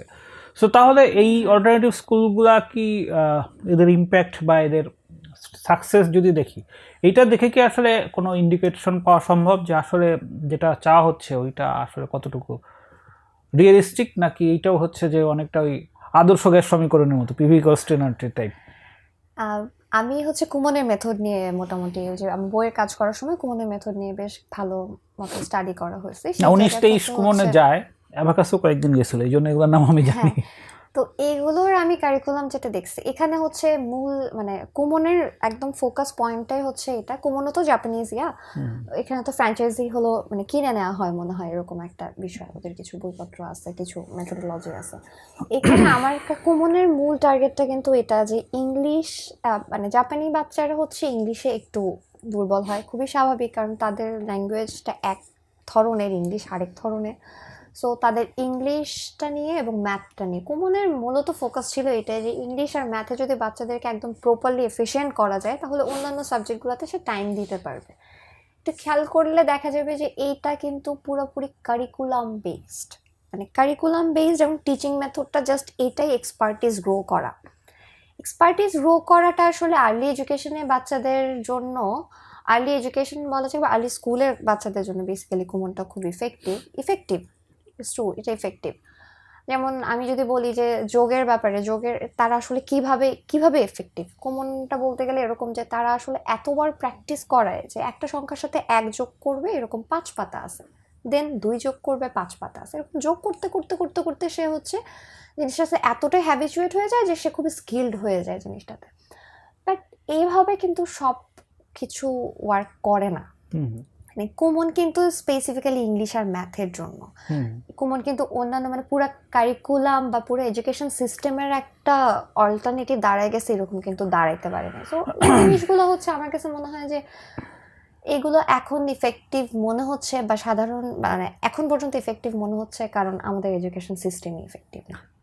তাহলে যদি কুমনটাকেই তুমি যখন বলো যে কুমনটাকে এখন সারা বাংলাদেশে অনেকগুলো কুমন হয়ে গেছে, তো তাহলে কি এই প্রবলেমটা সলভ হবে নাকি হবে না? ইংলিশ আর ম্যাথের জিনিস সলভ হবে, কিন্তু এটা তো একটা কারিকুলাম বেসড কারিকুলাম। আর হচ্ছে কারিকুলামের সাথে তো শুধু তো কারিকুলাম থাকে না, একটা এডুকেশন সিস্টেম আরও অনেক কিছু থাকে। তো শুধু যদি কারিকুলামের দিকে ফোকাস করে আমরা আগেতে থাকি তাহলে ওই যদি কুমন যদি প্রতিটা স্কুলেই একই মেথড দিয়ে শেখানো হয় তাহলে ওই বাচ্চাদের ম্যাথ আর ইংলিশের স্কিলটা বাড়বে। এই স্কিল বাড়া ছাড়া আর কিছু হবে না। ম্যাথ আর ইংলিশের স্কিল বাড়ার পরে সে যে ম্যাথমেটিক্সে খুবই মানে পরবর্তীতে যে সে অ্যালজেব্রা খুব ভালোভাবে বুঝবে, আপনি যদি কুমনের কারিকুলামটাও দেখেন কতদূর পর্যন্ত কভার করে, এর পরবর্তীতে সে যে করবে এটা কিন্তু ভাবে করবে না। সে ইন্টিগ্রেশন ডিফারেন্সিয়েশন কীভাবে শিখবে? ইন্টিগ্রেশন ডিফারেন্সিয়েশন তো এইভাবে শেখানো যাবে না। তো এটা হচ্ছে একেবারে আর্লি স্কুলের বাচ্চাদের জন্য স্কিলটা বাড়ানোর জন্য, ম্যাথের ভয়টা কমানোর জন্য, ইংলিশের ভয়টা কমানোর জন্য ইফেক্টিভ। বাট এইটা খুবই ছোট একটা অংশ পুরো এতগুলো সাবজেক্টের মধ্যে, এটা খুবই, এবং কারিকুলামের একটা ছোট্ট পার্ট, এটা আসলে খুব একটা এফেক্টিভ হওয়ার কথা না। এটা এখনও যতটুকু এফেক্টিভনেস দেখাচ্ছে এটার কারণ হচ্ছে যে আমাদের এডুকেশন সিস্টেমের কোনো এফেক্টিভনেসই নাই। আচ্ছা, হোয়াট ইফ, মানে আমি একটা আইডিয়াল কথা বলতেছি যে এডুকেশনটাও শ্রেণীভিত্তিক হয়ে গেল, মানে হচ্ছে যে উচ্চবিত্তের জন্য এক ধরনের এডুকেশন, মিডল ক্লাসের এক ধরনের এডুকেশন, লোয়ার ক্লাসের এক ধরনের এডুকেশন। এটা কি প্র্যাকটিক্যাল, নাকি এইটা নিয়েও পরে তখন প্রলেতারিয়েত বুর্জোয়ার সমস্যা তৈরি হবে? না, এটা মানে ধরো যে practical না। বসুন্ধরা গ্রুপের মালিক বা এই ধরনের লোক যে তাদের বাচ্চাদের তারা যে স্কিলগুলো চায়, আমার ইনকাম মাসে 60-70 হাজার টাকা, আমার বাচ্চাদের তো আর আমি ওই ধরনের স্কিল হয়তো আমার নিড না, বা যে হচ্ছে মাসে 10-20 হাজার টাকা ইনকাম করে তার নিড হচ্ছে হয়তো অন্য কোনো। তো এরকম কোনো করলে সেটা কি ইফেক্টিভ হবে নাকি এটাও মুখ থুবড়ে পড়বে? না, এখানে এটা যদি একটু দেখা যায়, মানে আমি ক্লাস ভিত্তিক সেগমেন্টেশন আইডিয়াটার কথা বলতেছি। ক্লাস ভিত্তিক এডুকেশন সিস্টেমের যে আইডিয়াটা, ক্লাস ভিত্তিক এডুকেশন সিস্টেমের আইডিয়াটা আসলে মানে এটা তো আসলে ব্যক্তিগত মতে জিজ্ঞেস করছেন। হ্যাঁ, ব্যক্তিগত মতে জিজ্ঞেস করছেন, তো ব্যক্তিগত জায়গা থেকে যদি বলি, সে জায়গা থেকে যে আমার কাছে মনে হয় যে এটা ক্লাস ব্যাপারটাই হচ্ছে একটা খুবই মানে বায়বীয় ব্যাপার। হ্যাঁ, বায়বীয় ব্যাপার কোন জায়গা থেকে? এই জায়গা থেকে বায়বীয় ব্যাপার যে ধরেন ইংলিশ মিডিয়াম আমাদের দেশের কারিকুলাম আছে মনে হয় ওই যে একটা কওমি, একটা আলিয়া, আর একটা হচ্ছে বাংলা মাধ্যম, আর একটা হচ্ছে ইংরেজি মাধ্যম যেটা হচ্ছে শুধু ইংলিশ ভার্সন, আর একটা হচ্ছে যে ইংলিশ মিডিয়ামটা হলো ব্রিটিশ কারিকুলাম নর্মালি ফলো করে। তাদের কিন্তু এডুকেশন সিস্টেম বলতে কারিকুলাম বলতে পুরোটাই ব্রিটিশ কারিকুলামের মানে মতোই পুরো ব্যাপারগুলো। কিন্তু এটার এফেক্ট কি আসলে আমরা দেখতে পাচ্ছি?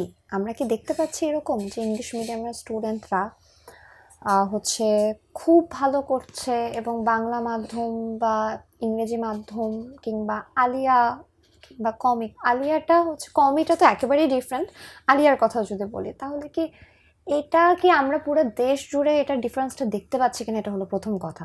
কারণ হচ্ছে যে এখানে যদিও বাংলা ইংলিশ মাধ্যম একই রকম, আলিয়াটাও একই রকম, বাট এই তিনটার সাথে মিলে যদি আমি ব্রিটিশ কারিকুলামকে একসাথে দাঁড় করাই তাহলে যদি এটা ইফেক্টিভনেসটা দেখি, এটার ইফেক্টিভনেসটা কিন্তু অতটা প্রকট না।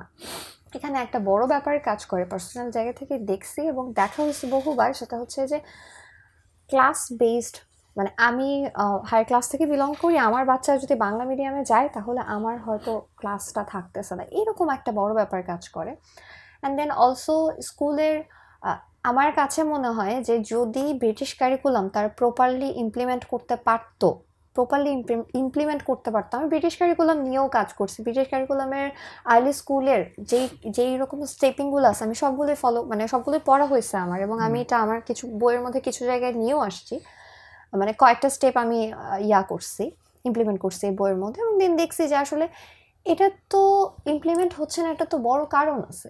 ইমপ্লিমেন্ট হচ্ছে না কারণ আলটিমেটলি আমি আসলে আমার বাচ্চাদেরকে, আমাদের মানে ইংলিশ মিডিয়ামের বাচ্চাদেরকেও আসলে যতই হায়ার ক্লাস সোসাইটি থেকে বিলং করুক, বাট তাদের আশপাশের চিন্তাগুলো তো আমি তাকে দিতে দিচ্ছি না। আমি তো তাকে ওই একই প্রেসক্রিপশন পড়াচ্ছি, প্রেসক্রিপশন দিয়ে তো কাজ হবে না। আমার তো লাগবে যে বারবার একই কথা, যে প্রত্যেকটা বাচ্চা স্পেশাল।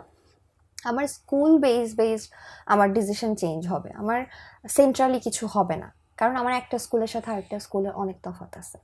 আমার কাছে মনে হয় যে এই ক্লাস বেসড যে জিনিসগুলো, যদি স্কুল বেসড হলো রিসার্চের কাজটা থাকে এবং স্কুল বেসড যদি ডিসিশন নেওয়ার মতো ইয়াগুলো থাকে, অবশ্যই পাশ করায় নিয়ে আসতে হবে, কারণ আমাদের দেশে যে করাপশনের অবস্থা সেটা তখন নিজের রাজত্ব চালানোর মতো হয়ে যাওয়ার একটা সিচুয়েশন ক্রিয়েট হইতেই পারে।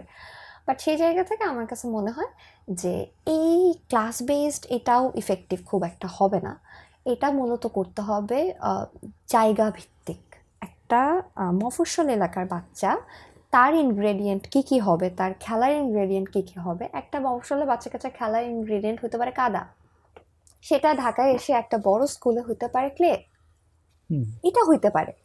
কিন্তু তার যে মানে ডেভেলপ হওয়ার যে জায়গাটুকু, ওই জায়গাটুকু তো তাকে দিতে হবে। ওই জায়গাটুকু যদি আমি না দিই তাহলে কিন্তু দুইটা বাচ্চাই হচ্ছে মুখ থুবড়ে পড়বে, যেটা আমাদের হচ্ছে। যে আমরা এখনও দেখছি যে অ্যাডমিশনের চান্স না পাওয়ার কারণে সুইসাইড করছে, ভার্সিটিতে ভর্তি হওয়ার পরে সুইসাইড করছে, টিচার হবে এরকম সিচুয়েশনে সুইসাইড করছে, এবং স্টুডেন্টদের মধ্যে সুইসাইডের হারটা অনেক বেশি বেড়ে গেছে। এবং এটার কারণ কিন্তু এটাই যে আমরা আসলে বুঝতে পারতেছি না পড়াশোনা করার পর একটা সার্টেন পর্যায়ে যাওয়ার পরে স্টুডেন্টরা বলছে আমরা আসলে কেন পড়াশোনা করলাম। ঠিক আছে, চাকরি করার জন্য পড়াশোনা করলাম, চাকরি তো সব হচ্ছে লবিং, তাহলে আমি পড়াশোনা করলাম কেন? মানে এই যে একটা ব্যাপার, আমি তাহলে কি স্কিল পাইলাম, কেন পাইলাম না, আমি নিজেকে বুঝতে পারতেছি না, আমি অ্যানালাইসিস করতে পারতেছি না। তো এগুলো তো আলটিমেটলি এডুকেশন সিস্টেমেরই ফল্ট, যেটা আমরা সাফার করতেছি, আমাদের আগের জেনারেশন সাফার করতেছে, করে যাচ্ছে একের পর এক। এটার কোনো চেঞ্জও নাই। বাচ্চাদের সরকার চেঞ্জ হইলে কোন দেশের কারিকুলাম আসলে মানে পরীক্ষা চেঞ্জ করে ফেলে, আই ডোন্ট নো। তারা বছরের মাঝামাঝি পর্যন্ত জানতো না তাদের পরীক্ষা হবে, কারণ গত 2 বছর ধরে তাদের পরীক্ষা নাই, 1 বছর ধরে তাদের পরীক্ষা নাই। হুট করে সরকার চেঞ্জ হওয়ার পর তাদেরকে বলা হলো যে তোমাদের ফাইনাল পরীক্ষা হবে। মানে এটা একটা বাচ্চার জন্য কি পরিমাণ মেন্টাল প্রেশার। এটা আমার এক মানে বোনের পিচ্ছি আছে, আমি তাকে দেখছি যে সে কি রীতিমতো কি পরিমাণ প্যানিকড হয়েছে। এইটা তো তার মেন্টাল ইফেক্ট পড়বে। নেক্সট টাইম বই ধরতে গেলে এতদিন যে সে যে ফিলটা করতো যে পরীক্ষা দেওয়া লাগবে না, আমি অন্য টাইপের পরীক্ষা দেবো, এখন মানে এই জিনিসগুলো আমার ম্যাটারই করে না। পরীক্ষা হচ্ছে, পরীক্ষার মাঝখানে কালকে বলতেছে পরীক্ষা, তারপরের দিন বন্ধ, তারপরে বলতেছে পরীক্ষা। মানে পরীক্ষাগুলো যে বাচ্চাদের সাথে খুবই কানেক্টেড ইন্টারলি, এটা আমরা কখনো মাথায় নিই না। সো এই জিনিস চলতে থাকলে আসলে মানে কোনোভাবে কোনো ক্লাসই লাভবান হবে না। তো আমি আলাপের এই পর্যায়ে আমার যেটা মনে হচ্ছে যে এই যে আর্লি স্কুলিং নিয়ে যে কথাবার্তা বলতেছি, তুমি তো আসলে প্রি স্কুলিং আর্লি স্কুলিং মানে মূল ব্যাপারটা হচ্ছে যে বলতে পারে যে আন্ডার 10-এর যে বিষয়টা। ওকে, সো এডুকিট নিয়ে একটা আলাদা মার্কেটই তৈরি হয়েছে, এবং তোমার সাথে আমি একদম শুরুতে যে কথাটা বলতেছিলাম ওটা তো বেসিক্যালি একটা এডুকেটিভ। তো এইসব এডুকেট, লাইক আমি যদি বলি যে ভিডিও গেমস বা হচ্ছে যে এই যে লাটিম, বা আমরা যখন বাচ্চারা যখন কার্টুন দেখে, এইগুলাকে কেন এডুকেট বলা হবে না? মানে যেটা হচ্ছে একদম এক্সপ্লিসিট কোনো কোনো কিছু এডুকেশন ম্যাটেরিয়াল আছে সেটাই এডুকেট, মানে যেটা ধরো বাচ্চার মধ্যে একটা সেন্সিটিভিটি তৈরি করবে সেটাকে কেন আমরা এডুকেট বলবো না? এখানে এডুকেট, ধরা যাক যে এই যে একটা বন্দুক, ওইটাকে এডুকেট বলা যাবে না? মানে বাচ্চা যদি এটা থেকে এইমিং শিখে।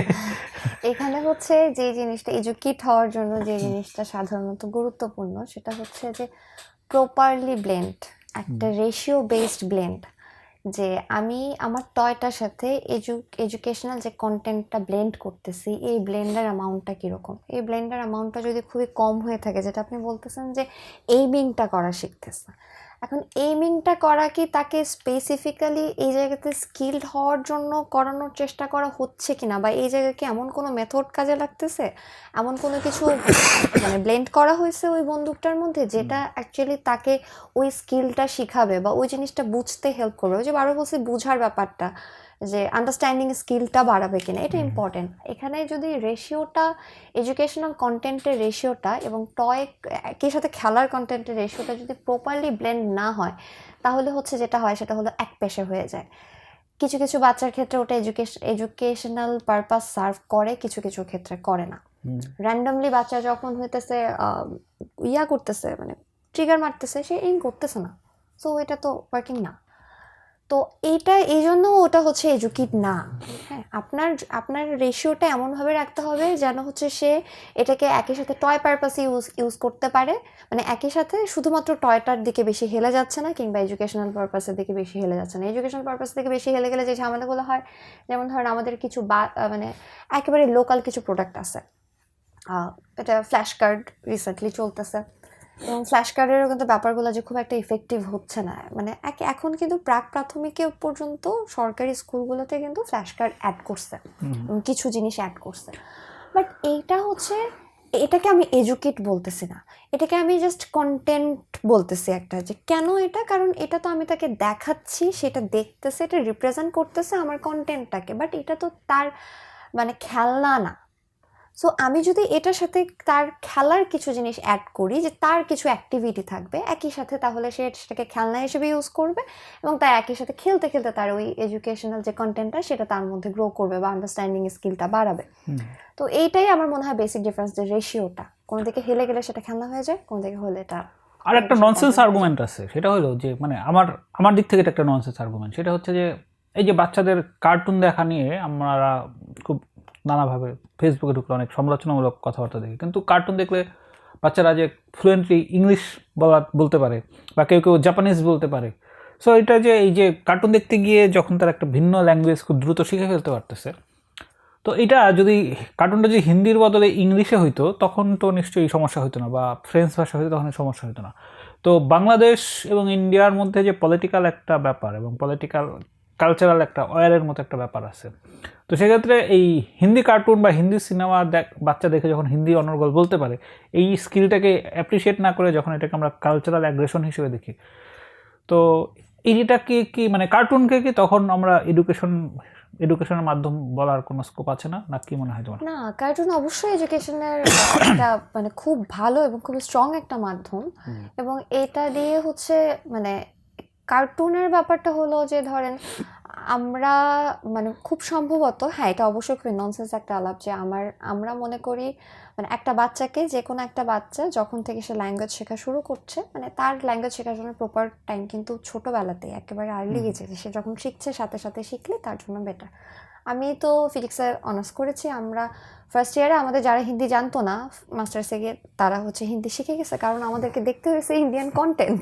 আমরা ক্লাসের মধ্যে ওরকমভাবে হয়তো বুঝি নাই, বুঝতে পারি না, এগুলো ইন্ডিয়ান কন্টেন্ট ভালো হয়েছে, তো এই যে শিখতে হয়েছে আলটিমেটলি। একটা বাচ্চা যদি হিন্দি কার্টুন দেখে হিন্দিটা শিখে, এটা নেগেটিভ কিছু না, বাট তখন জিনিসটা মানে এই জিনিসটা ঝামেলার, যে আমাদের বাংলা কোনো কার্টুন যেটা আমাদের কালচারকে, যেটা আমাদের আশপাশকে, মানে যেটার সাথে বাচ্চাটা প্রপারলি রিলেট করতে পারবে, এরকম কোনো কার্টুন যদি তার বাকেট লিস্টে, এই কার্টুনের থেকে তার যদি বাকেট লিস্টে অন্য দেশের পুরা কার্টুন, মানে মানে অন্য দেশের কার্টুনে বেশি প্রায়োরিটি পায়, তাহলে সেক্ষেত্রে কিছুটা ঝামেলা হইতে পারে বাচ্চার গ্রোথের ক্ষেত্রে। কীরকম গ্রোথের ক্ষেত্রে? যে সে থাকছে এখানে, সে তার কালচারাল যে জিনিসগুলো আছে, তার যে আশপাশের বিষয়গুলো আছে, এই জিনিসগুলোকে সে কিছু ক্ষেত্রে ইগনোর করে যেতে পারে, ওগুলোকে অ্যানালাইসিস প্রপারলি করতে পারে না, কারণ সে দেখছে একটা জিনিস, সে এখানে দেখছে আরেকটা জিনিস। সো এটার একটা প্রপারলি মেনটেন করার ব্যাপার থাকা উচিত। মানে আমি বলছি না যে বাইরের দেশের, বাইরের ল্যাঙ্গুয়েজ বা অন্য দেশে এটা খুবই ইম্পর্টেন্ট অন্য দেশের কালচার শেখার জন্য।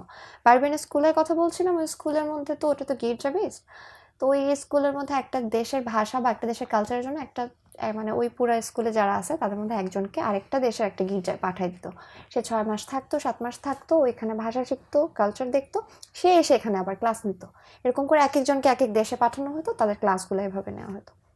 তো এটা খুবই ইম্পর্টেন্ট বাচ্চার জন্য, অন্য দেশের কালচারটা দেখা, নিজের দেশের সাথে কালচারটা ডিফার করতে পারা। কিন্তু যদি সে নিজের দেশের কালচার বা নিজের আশপাশে যা কিছু আছে এটার সাথে সে কানেক্টই না করতে পারে, দেন কিন্তু তার আসলে মানে তার যে আন্ডারস্ট্যান্ডিং স্কিল, এটা কিন্তু হ্যাম্পার্ড হয় ওই জায়গাতে গিয়ে। যে সে দেখছে একটা, করছে একটা। যেমন আমার বোনের ছেলের কথা যদি বলি, সে দেখছে যে চকলেট খাচ্ছে, বার্গার জেলি, বার্গার জেলি। আমরা বুঝতেই পারছি না যে সে কোন বার্গার জেলি চাচ্ছে, কারণ আমাদের কাছে বার্গার জেলি খুব একটা কমন, মানে না, চকলেট না।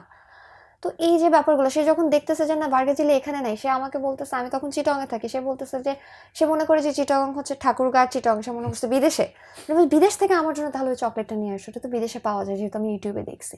তো এই যে মিসকনসেপশনগুলো, এই মিসকনসেপশনগুলো কিন্তু ক্রিয়েট হয় এই কারণে যে প্রপার ব্যালেন্সটা হয় না। যে তার আগে তো তার নিজের কালচার বুঝতে হবে, নিজের আশপাশ বুঝতে হবে, তারপরে তো অন্য দেশের কালচার বুঝবে। তো আমরা যদি শুরুই করি, বা আমাদের দেশে এটা ব্যর্থতা আসলে আলটিমেটলি আমাদেরই, যে আমরা আসলে বাচ্চাদের জন্য কন্টেন্ট বানাতে পারছি না বা বানানো হচ্ছে না, ফোকাস না আর কি। আমাদের বাচ্চারা আমাদের কাছে কখনোই ফোকাস না, মনে হয় যে আরে হয়ে যাবে, বড় হয়ে যাবে। তো বড় হওয়ার মধ্যে যে অনেক কিছু ব্যাপার থাকে, অনেক কিছু ইফেক্ট ফেলে পরবর্তীতে, এটা আমরা আসলে এখন পর্যন্ত হয়তো অতটুকু সভ্য হতে পারি নাই আর কি। ওকে, সো তোমার যে মানে আর্লি স্কুল নিয়ে তোমার যে আইডিয়াগুলো বা তোমার যে বিভিন্ন পদক্ষেপ তুমি চিন্তা করো, সেগুলো কি তুমি আসলে কি চিন্তা করো? মানে সেগুলোকে রাষ্ট্রীয়ভাবে ইমপ্লিমেন্ট করা হবে, নাকি এটা তোমার কোনো একটা ব্যক্তিগত সোশ্যাল ল্যাব ধরনের কিছু একটা হবে? বাট তোমার সেই সোশ্যাল ল্যাবের সেই জিনিসটা মনে করো যে সরকারি বা কেন নেয়ার ব্যাপারে ইন্টারেস্টেড হবে, বা জনগণই বা কীভাবে কেন তোমার এটাকে মানে ইউটিলিটি কিছু একটা মনে করবে? আমি আসলে মূলত এখন আমার এটা অনেক দূরের স্বপ্ন আর কি, যে আমি একটা প্রি স্কুল দিতে চাই, এবং ওখানে ডিফারেন্ট, মানে আমার যত রকম থটস আছে, বা আমার আসলে ওই প্রি স্কুলটা দেওয়ার আগে পর্যন্ত আমার যেটা ইচ্ছা আছে সেটা হচ্ছে যে প্রপার রিসার্চ করা এডুকেশনের যতগুলো মানে কারিকুলাম নিয়ে, টিচিং মেথড নিয়ে, অ্যান্ড অলসো টিচিংয়ের সাথে থাকা। টিচিংয়ের সাথে থাকা বলতে টিচিংয়ের সাথে থাকাটা ইম্পর্টেন্ট, টিচিং মেথডটা ভালোভাবে মানে ইফেক্টটা ভালো মতো বোঝার জন্য। সেই জায়গা থেকে আমি হয়তো, আমার যদি কখনো মনে হয় যে আমি আসলে টিচিং মানে অনেকদিন পড়াইতে পড়াইতে আমি আসলে বুঝতে পারছি, বা লাইনটা মনে হয়েছে যে না ঠিক আছে, খুবই স্ট্রংলি ফিল করতেছে যে এইটাই প্রপার লাইন, তখন হয়তো ওই যে একটা সোশ্যাল ল্যাবের মতো যেটা বলছেন, একটা ল্যাবের মতো, আমি হচ্ছে ল্যাবটাই আমার স্কুলের মতো এরকম একটা করতে চাই।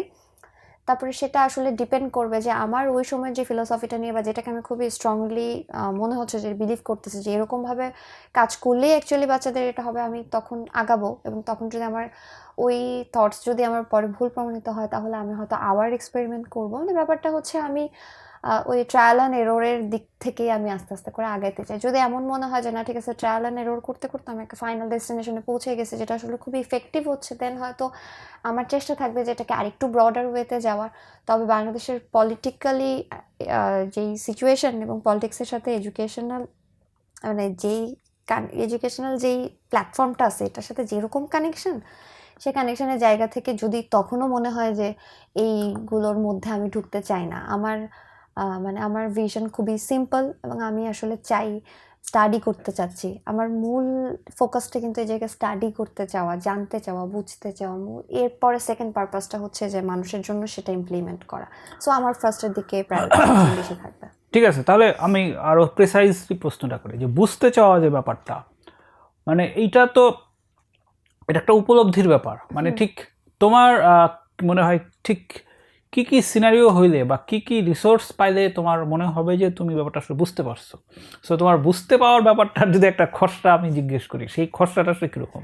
খসড়াটা হচ্ছে যে মিনিমাম আমি আহ, মানে আমার ওই জায়গায় প্রিপেয়ার হওয়া পর্যন্ত, তো বলছেন আমি হচ্ছে মিনিমাম 5 বছর আরও টিচিং প্রফেশনে থাকতে চাই। অ্যান্ড অলসো আমি অনেকগুলো টিচিং মেথড নিয়ে কাজ করতে চাই, এগুলোর ইফেক্টগুলোও আমি দেখতে চাই যে আসলে কোনটা কীরকম ইফেক্ট করছে। আমি অলরেডি এর আগেও এরকম হয়েছে যে আমার একটা স্টুডেন্ট ছিল যে কান্নাকাটি করছিল আমার কাছে যে ফিজিক্স ভালো লাগে না, ফিজিক্স পড়তে পারবো না, এই জন্য সায়েন্সই পড়বো না, কমার্স পড়বো। তো আমি তাকে 2 মাস সময় নিয়েছিলাম যে তুমি আমাকে 2 মাস সময় দাও, আমি তোমাকে ফিজিক্স পড়াই, দেন তুমি আমাকে বলো, যদি ভালো না লাগে আমি তোমার মার সাথে কথা বলে কমার্সে ভর্তি করে দেবো। দেন দেখা গেছে যে ও হচ্ছে অন্যান্য সকল সাবজেক্ট থেকে ফিজিক্সে সবচেয়ে ভালো করতেছে। এরকম ছোটো ছোটো টুকটাক ওকে পড়ানোর মেথডটা আমার ডিফারেন্ট ছিল, আমার এক এক স্টুডেন্টকে পড়ানোর মেথড ডিফারেন্ট টাইপের আমি ফলো করি। তো ওটা তো আসলে পার্সন বেস হয়েছে। তো আমি আসলে আর একটু ইয়াতে যেতে চাচ্ছি যে আরও কিছু অনেকগুলো বাচ্চার উপরে মানে একই টেকনিক ফলো করে মানে এটার ফিডব্যাকটা কীরকম আসতেছে, ওদের কীরকম ইম্প্রুভমেন্ট হচ্ছে, এটার উপর একটা অ্যাসেসমেন্ট, এরকম অনেক কিছু কাজ করে 5 বছর আমি টিচিংয়ের সাথে থাকতে চাই। দেন আমি সায়েন্স এডুকেশন অ্যান্ড রিসার্চ নিয়ে আমি একটা ডিগ্রি বলতে আমি একটা ভালো এডুকেশনাল মানে একেবারে একাডেমিক পড়াশোনা করতে চাই। আমার মনে হয় যে আমি যেহেতু ফিজিক্স ব্যাকগ্রাউন্ডের, আমি টুকটাক যা স্টাডি করছি প্রপারলি এটাকে স্টাডি আমি বিলিভ করি না যেটাকে স্টাডি বলে, আমার অনেক স্টাডি করতে হবে। দেন হচ্ছে আমি ওটাকে একটা ওই যে আমার একাডেমিক নলেজ অ্যান্ড অলসো আমার প্র্যাকটিক্যাল যেই নলেজ আমি দুটার একটা ব্লেন্ডেড আমি দেন আগাবো আর কি। আমাদের ছেলেপেলে যারা এই পিএইচডি করতে যায় ন্যানো টেকনোলজি নিয়ে বা হোয়াটএভার নানা টপিকে এরা পিএইচডি করে, সেই স্বপ্নের সাথে তোমার এই যে আর্লি স্কুলিং নিয়ে তোমার যে স্টাডি, সেই স্বপ্নের বেসিক কোনো পার্থক্য আছে? মানে তারা ধরো পিএইচডির পরে কোনো একটা একাডেমিক লাইনে ঢুকে বা কেউ কেউ জবে ঢুকে, তারপর তাদের একটা সেটেল লাইফ পার করে ফেলে। সো তুমি যেটা চাচ্ছ মানে এইটার সাথে ওইটার পার্থক্যটা, বেসিক পার্থক্যটা কোথায়, আর হচ্ছে হোয়াটস নেক্সট এটা হয়ে যাওয়ার পর? বেসিক পার্থক্যটা সম্ভবত এই জায়গায় যে ধরেন যে আমার যে ফ্রেন্ডরা যদি বলি যে যারা হায়ার স্টাডির জন্য বাইরে যেতে চাচ্ছে, তাদের ফাইনাল ডেস্টিনেশন ফিক্সড, যে আমি আসলে এইটা পিএইচডি করে দেন আমি একাডেমিশিয়ান হতে চাই, কিংবা আমি রিসার্চে অন্য কোথাও ঢুকতে চাই, দেন আমি একটা নর্মাল লাইফ লিড করতে চাই, যেরকম মনে হয়। বাট আমার ক্ষেত্রে যে ব্যাপারটা সেটা হলো যে আমি হয়তো যতদিন বেঁচে আছি ততদিন পর্যন্ত আমি আসলে এটা এক্সপ্লোর করতে চাই। মানে আমার এখানে ডেস্টিনেশন ফিক্স করা না, কিন্তু আমি হয়তো বলছি যে 5 বছর টিচিং করব, আমার হয়তো 5 বছর পরে যদি মনে হয় যে না এটা এনাফ না, দেন আমি আরও করতে পারি। অ্যান্ড অলসো হচ্ছে এইগুলো তো আসলে শেষ হওয়ার জিনিস না যে আমি এটা করছি। এবং এই ক্ষেত্রে তাদের সাথে ডিফারেন্স নাই যারা আসলে বেসিক্যালি রিসার্চ পারপাসই বাইরে যাচ্ছে। যেমন অনেকে এরকম আছে যে আমি থিওরিটিক্যাল ফিজিক্সের এখনও অনেক স্টুডেন্ট আছে যারা হলো থিওরিটিক্যাল ফিজিক্সে যায়, থিওরিটিক্যাল ফিজিক্সের কোনো ফান্ডিং নাই, মানে ভালো কোনো জবের নাই, কোনো কিছু নেই, জাস্ট তারা এই জন্য যায় যে কারণ তারা থিওরিটিক্যাল ফিজিক্সকে ভালোবাসে এবং এটা নিয়ে কাজ করতে চায়। এরকম অনেকে আছে, এখনও আমাদের অনেক ডেডিকেটেড টিচাররাও আছে, বাংলাদেশে বলেন বাইরে বলেন। তো তাদের সাথে আমার একটা মিল আছে, মানে এই জায়গাটাতে মিল আছে যে আমি আসলে এই জিনিসটা নিয়ে রিসার্চে করতে চাই। আমার কোনো ফিক্সড ডেস্টিনেশন নাই যে আমি এই জায়গায় গিয়ে এই হায়ার স্টাডি শেষ করে আমি দেন চলে যেতে চাই, এরকম কোনো কিছু না। আমি আসলে যতদিন আমার মনে হয় যে যতদিন আমি বেঁচে আছি ততদিন পর্যন্ত আমি আসলে রিসার্চটা করতে চাই এই টপিকে। ওকে, আমাদের এডুকেশন সিস্টেমেরই একটা এক্সপেরিমেন্টকে যদি আমরা বলি যে আমরা তো এসএসসি দিলাম 2003-এ, 2001 থেকে জিপিএ সিস্টেম চালু হলো। তার আগে তোমার সেই কথা মনে থাকার কোনো কারণ নেই, কারণ তুমি অনেক ছোট ছিলাম। তার আগে যেটা হতো যে স্ট্যান্ড করতো প্রত্যেক বছর বোর্ডে এবং একটা স্পেসিফিক মার্ক দিত। আমি শুনতেছি যে এই যে আমার ভাগ্নে এই করলো 24 সালে এসএসসি পাস করলো, দেখলাম যে ওকেও নম্বর দিছে এবং ওখানেও সম্ভবত ওই প্রেস টাইপ কিছু একটা ব্যাপার আছে। তো তাহলে আলটিমেটলি এই যে জিপিএ নিয়ে যে একটা এক্সপেরিমেন্ট আমরা 24 বছর করলাম, আবার তো আমরা সেই নম্বর সিস্টেমেই ফেরত গেলাম। তো তাহলে এই যে আমরা যে এক্সপেরিমেন্টগুলো মনে করতেছি এগুলো খুব ইফেক্টিভ হবে, কিন্তু শেষ পর্যন্ত যদি আমাদের ঘুরে ফিরে আগের রুটেই চলে যেতে হয়, তাহলে তুমি এই জিপিএ আর এই নম্বর সিস্টেমের এই কেসটাকে যদি তুমি একটা স্যাম্পল হিসেবে নাও, সো এইখানে আসলে তুমি কি কি ফাইন্ডিংসের দিকেই করবা, আলোকপাত করবা? এইটা হচ্ছে কন্ট্রাডিক্টরি একটা জিনিস। একই সাথে তারা আমি হচ্ছে লাস্ট ব্যাচ যারা নাম্বার পায় নাই আর কি, মানে জিপিএ সিস্টেম দিছে, নাম্বারটা দেয় নাই। আমার পরের ব্যাচ থেকে নাম্বার দেওয়া শুরু করছে। আগে নাম্বার দিত, এখন জিপিএ প্লাস নাম্বার দিতেছে। এই জিনিসগুলো আবার একই সাথে 6 to 10 পর্যন্ত তারা গত বছরে তারা কোনো রকম মার্কিং সিস্টেমই রাখেনি। হুম। মানে এটা কিরকম কন্ট্রাডিক্টরি একটা জিনিস, একটা মানে এডুকেশন সিস্টেমের মধ্যে হইতে পারে, আই ডোন্ট নো কিভাবে এটা আসলে কাজ করতে পারে বা এটার আসলে আপনি ইফেক্টেই বা কিভাবে দেখবেন আমি জানি না। কিন্তু আমার কাছে যেটা মানে আমার কাছে মূল যেটা মনে হয় সেটা হচ্ছে যে এখন পর্যন্ত পুরো ওয়ার্ল্ডে এডুকেশন সিস্টেম বা মডার্ন এডুকেশন এরা যেটাকে আমরা বলতেছি বা যেটাকে বলা হয় সেটা কিন্তু সবসময় এটার দিকে যাচ্ছে অ্যাসেসমেন্ট বেস। আমরা আসলে মার্কিং করে প্রপারলি এমসিকিউ, যে আমরা খেয়াল করে দেখবেন অ্যাডমিশন সিস্টেম কিন্তু ডিফারেন্ট। কেউ ইঞ্জিনিয়ারিংগুলো হচ্ছে রিটার্ন নেওয়ার দিকে ফোকাস করে, এবং আমি যেহেতু পরীক্ষা দিয়েছি ইঞ্জিনিয়ারিং এবং ভার্সিটিগুলোতে, দুটোর মধ্যে একটা বিস্তর পার্থক্য আছে। যখন রিটার্ন থাকে তখন এই জায়গায় হচ্ছে কমন পড়ার চান্সেস নাই, এটাকে আমার নিজের ক্রিয়েটিভিটি দেবে, আমি যে আন্ডারস্ট্যান্ডিং দিয়ে আমার সলভ করতে হচ্ছে জিনিসটা। যখন এমসিকিউ থাকে তখন একটা মেমোরাইজিংয়ের ব্যাপার থাকে, মেমোরাইজিং দিয়ে যে আসলে আলটিমেটলি চলতেছে না, এটার উদাহরণ হতেছে যে সেই কারণে এআই এর আসা, সেই কারণে গুগলের আসা, যে আমাদের আসলে ডাটা ইম্পর্টেন্ট না, ডাটা অ্যানালিসিস ইম্পর্টেন্ট। তো এই জায়গা থেকে আসলে মানে ওই যে মার্কের ভিত্তিতে ইভলিউশন যে করার যে ব্যাপারটা, এটা অনেক দিন আগে এটার যুগ আসলে শেষ হয়ে গেছে। সেই দিকে ফর্চুনেটলি আর আনফর্চুনেটলি আমি জানি না কী কারণে এদের রেভলিউশন সিস্টেম আনার চেষ্টা করা হয়েছিল খুবই রং ওয়েতে, আবারও বলতেছি খুবই রং ওয়েতে। আনা জিনিসটা ভালো, কিন্তু ব্রিজ না করে, কোনো রকম পাইলটিং না করে, কোনো রকম স্টেক হোল্ডারদের ডিসিশন না নিয়ে, ফিডব্যাক না দিয়ে হুট করে একটা জিনিস ঠুক করে ফেলে দেওয়া, এটা কোনোভাবেই কাজের না। বাট আলটিমেটলি বাংলাদেশের এডুকেশন সিস্টেম ইভলিউশন সিস্টেমটার দিকে, মডার্ন এডুকেশনের দিকেই আগাবে, মানে আমি যা বুঝি আর কি। সেই মডার্ন এডুকেশনটা আসলে কোন দেশে ফলো করা হয়?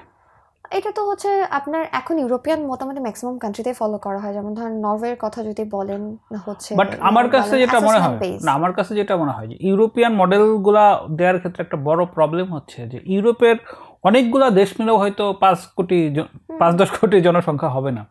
যেমন আমি যদি বলি যে আমাদের দেশের ফিনল্যান্ডকে একটা খুব বিশাল কোনো কিছু ব্যাপার হিসেবে দেখানোর একটা প্রবণতা আছে। এখন দেখো ফিনল্যান্ডের জনসংখ্যা কত, 55 লাখ, মিরপুরের জনসংখ্যা সম্ভবত এর চেয়ে বেশি। তো তুমি ফিনল্যান্ডের একটা এডুকেশন সিস্টেম, সেটাকে তুমি যখন অনেক কিছু বড় কিছু মনে করার চেষ্টা করবা, যাদের মাইলের পর মাইল করে বাড়িঘর নাই, মানুষ একা একা হয়, তীব্র ইন্ডিভিজুয়ালিস্ট একটা জায়গা, সেখানে আমরা এই ছোট্ট এক বিল্ডিংয়ে থাকে কত শত শত মানুষ। তো এই যে ফিনল্যান্ডের এডুকেশন নিয়ে যখন আমরা এই এত কথা বলি, তো আমার কাছে এই রেফারেন্সিংগুলোর একটা বড় প্রবলেম হচ্ছে যে কান্ট্রি কালচার এবং কনটেক্সট তো খুব ইম্পর্ট্যান্ট।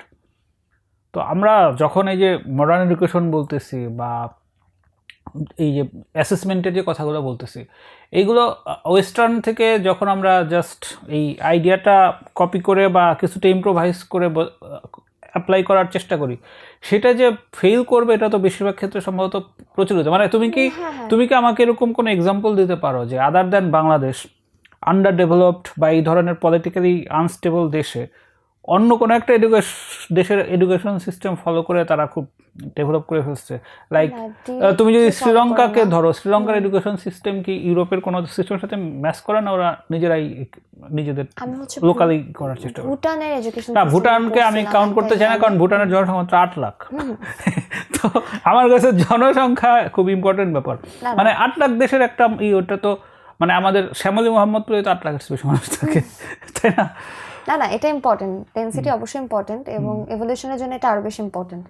কারণ হচ্ছে যে আমি মানে এক একটা বাচ্চার ইভলিউশনের পেছনে আসলে কতটুকু টাইম দিতে পারবো, কতটুকু এফোর্ট দিতে পারবো, এটা একটা মানে মূলত এডুকেশন সিস্টেমটার থেকে বেশি রাষ্ট্রের উপর ডিপেন্ড করে, সেটার জনসংখ্যা, সেটার আর্থিক অবস্থা সবকিছু মিলে ডিপেন্ড করে।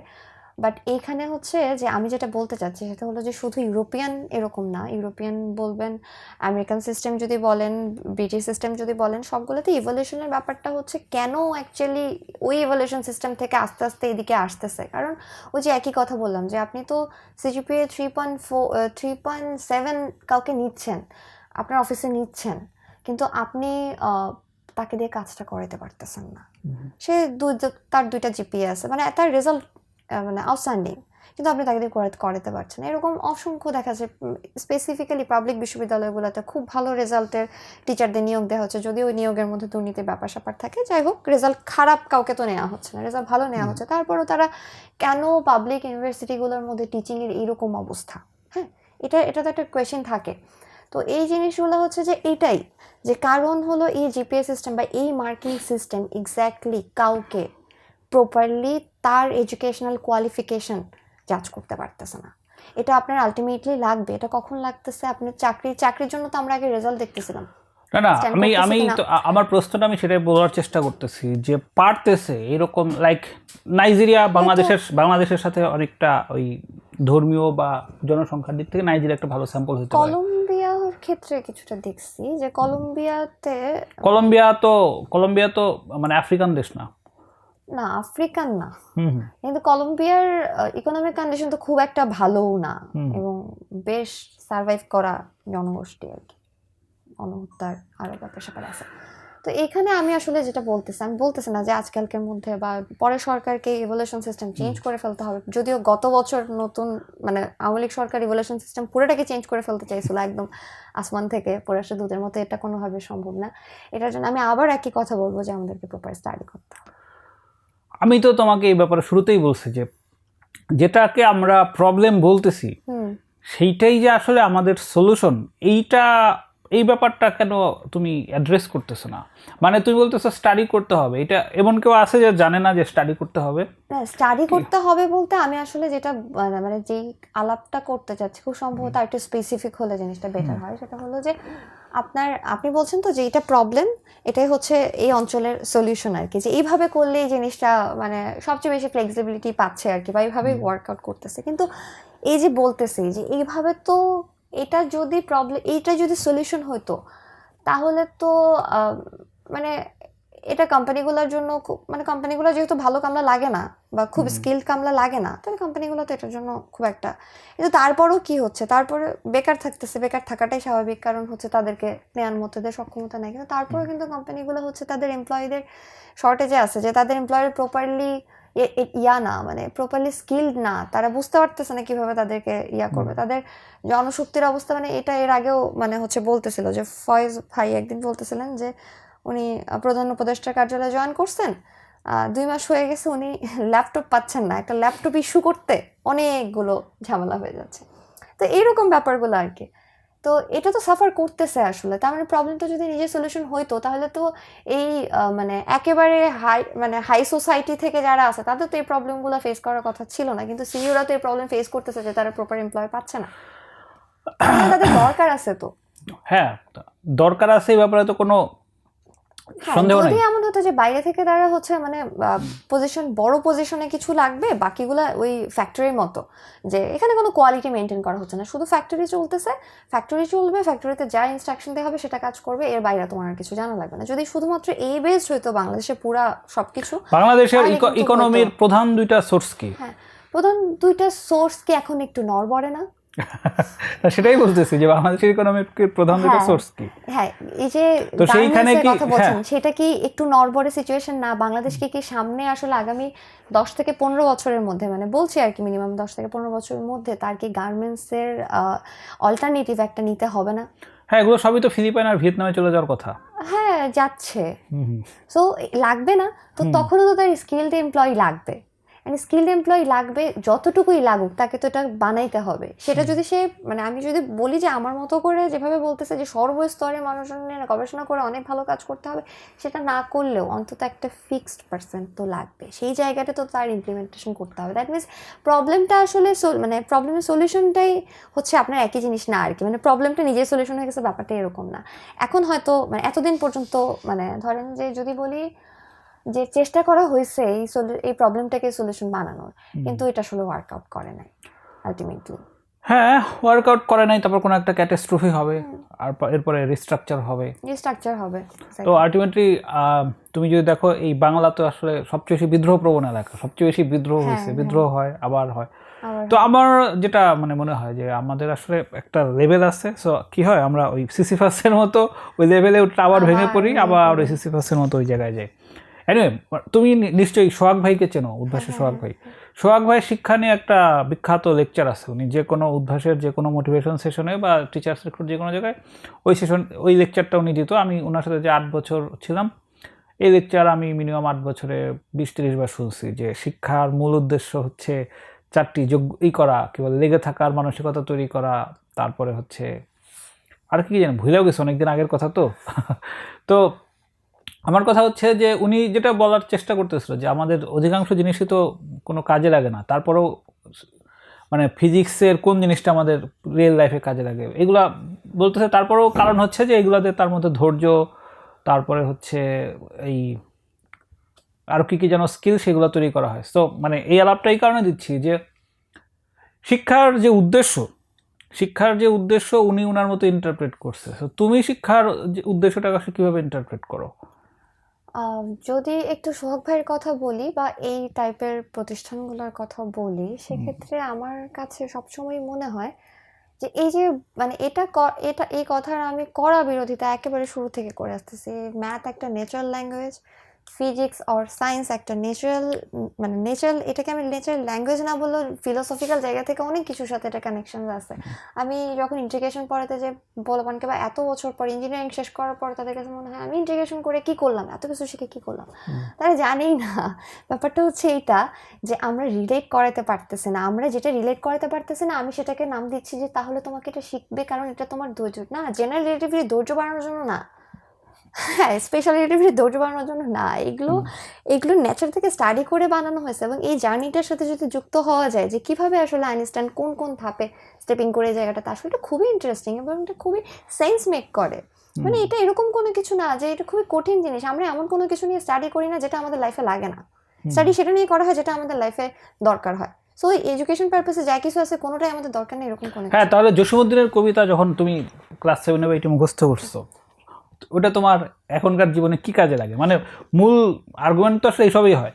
বা হচ্ছে যে যখন ইলতুৎমিশের কাহিনী আমরা পড়ছি, সুলতানা রাজিয়া ইলতুৎমিশের কাহিনী, সেটা আসলে আমার কি কাজে লাগে? আন্ডারস্ট্যান্ডিং বাড়ায়।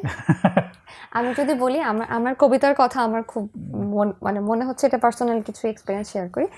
সেটা হলো আমার মায়ের ইয়া ছিল যে সকালবেলা ঘুম থেকে উঠে তুই প্রথমে ইংলিশ একটা কবিতা পড়বি, বাংলা একটা কবিতা পড়বি। আমার হচ্ছে রুটিন ছিল বানানো, রুটিনে আমার সবসময় সকালবেলা উঠে একটা বাংলা কবিতা একটা ইংলিশ কবিতা পড়তাম।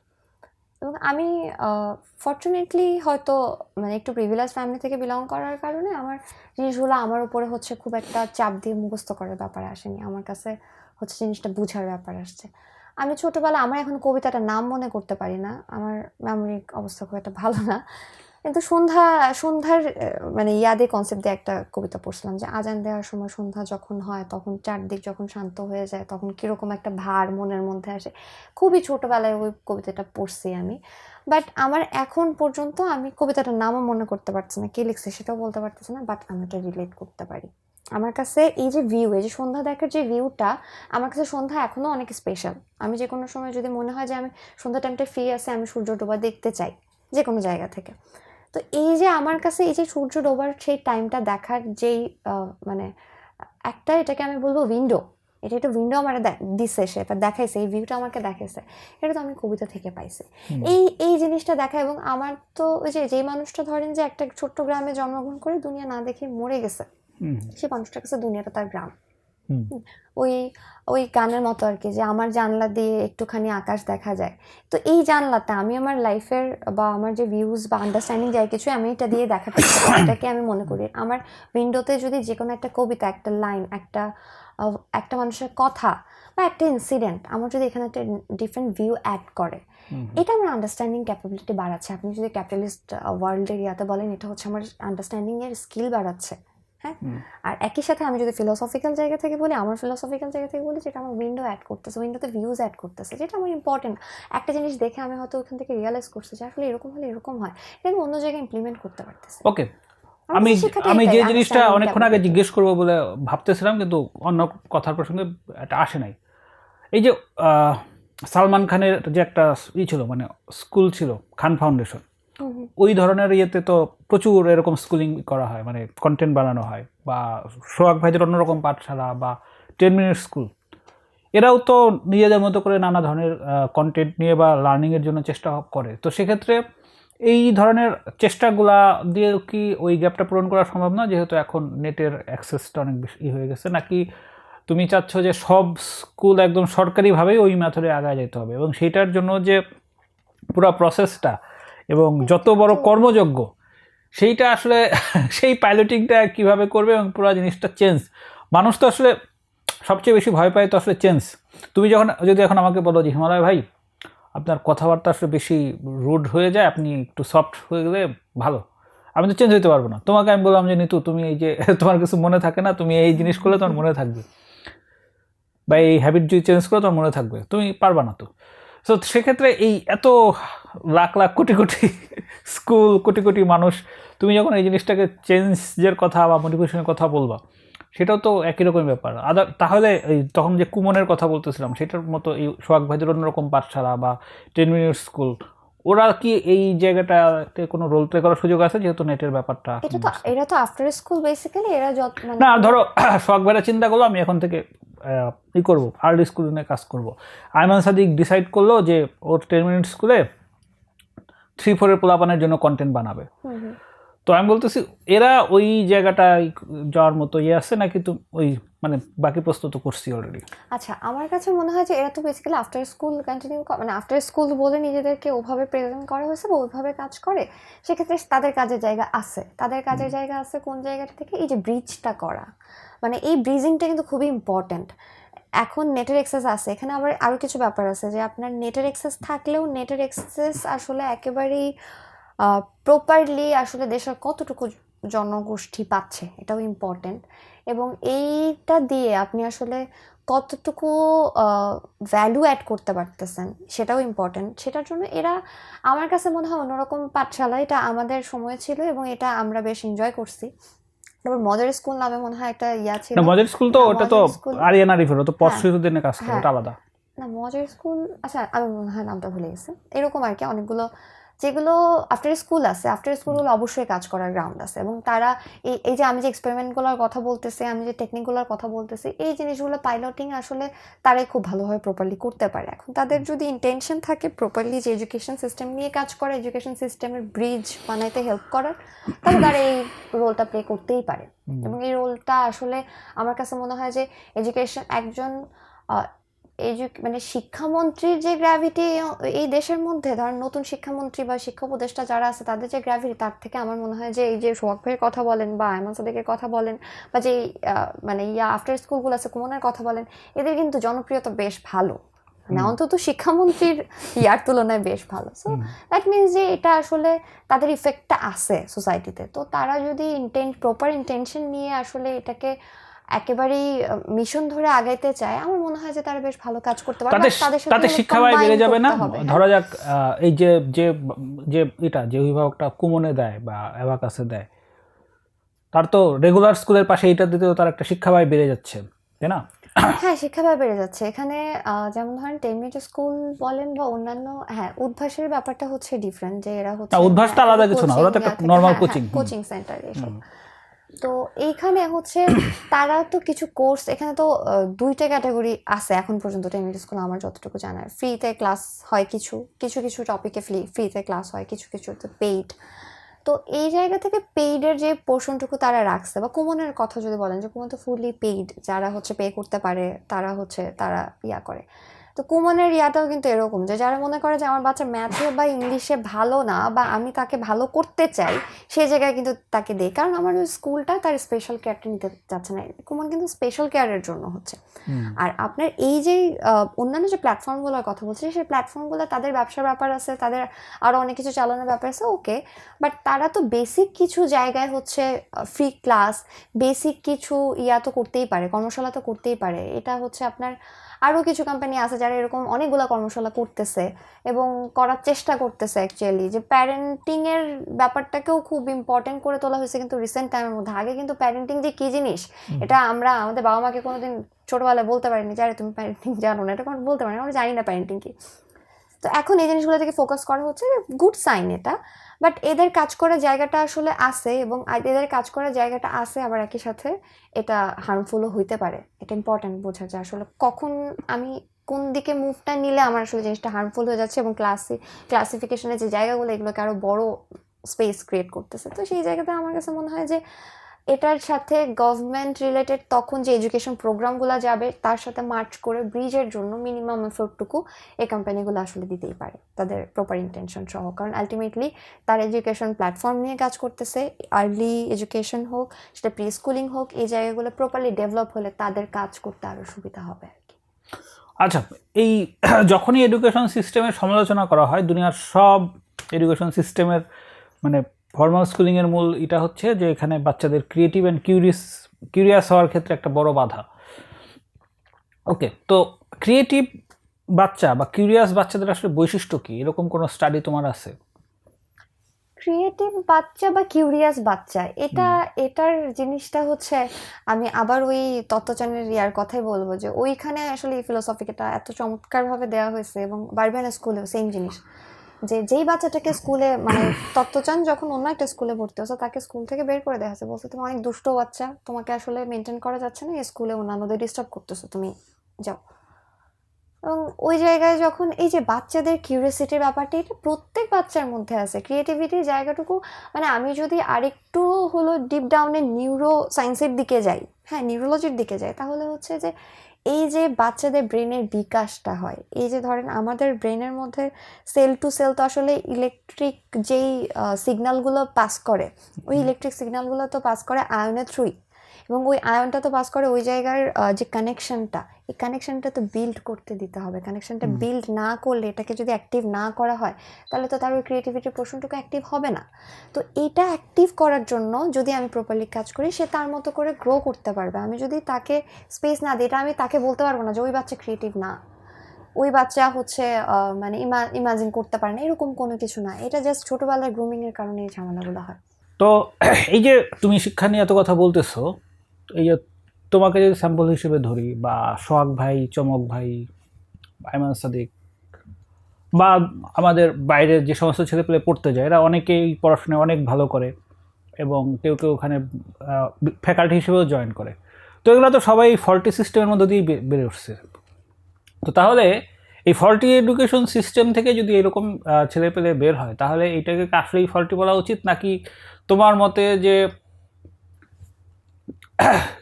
তোমরা আসলে আউটলায়ার, মানে সিস্টেম যেটাই হোক, এর চাইতে খারাপ হলেও তোমরা এরকমই করতে, এর চাইতে ভালো হলেও তোমরা হয়তো এরকমই করতে, মানে এই কল্লোল ভাই, চমক ভাই বা এই টাইপ লোকজন যারা আছে, তাদের আসলে এরা ঠিক সিস্টেমকে রিপ্রেজেন্ট করে না।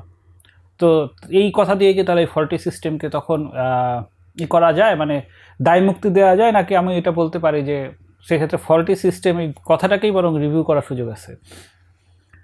এটার প্রথম হচ্ছে রেয়ার ইজ নট এক্সাম, মানে রেয়ারকে আপনি হচ্ছে এক্সাম্পল হিসেবে দিতে পারবেন না ওভাবে। না, এই জন্যই আমি আউটলায়ার শব্দটা ব্যবহার করলাম।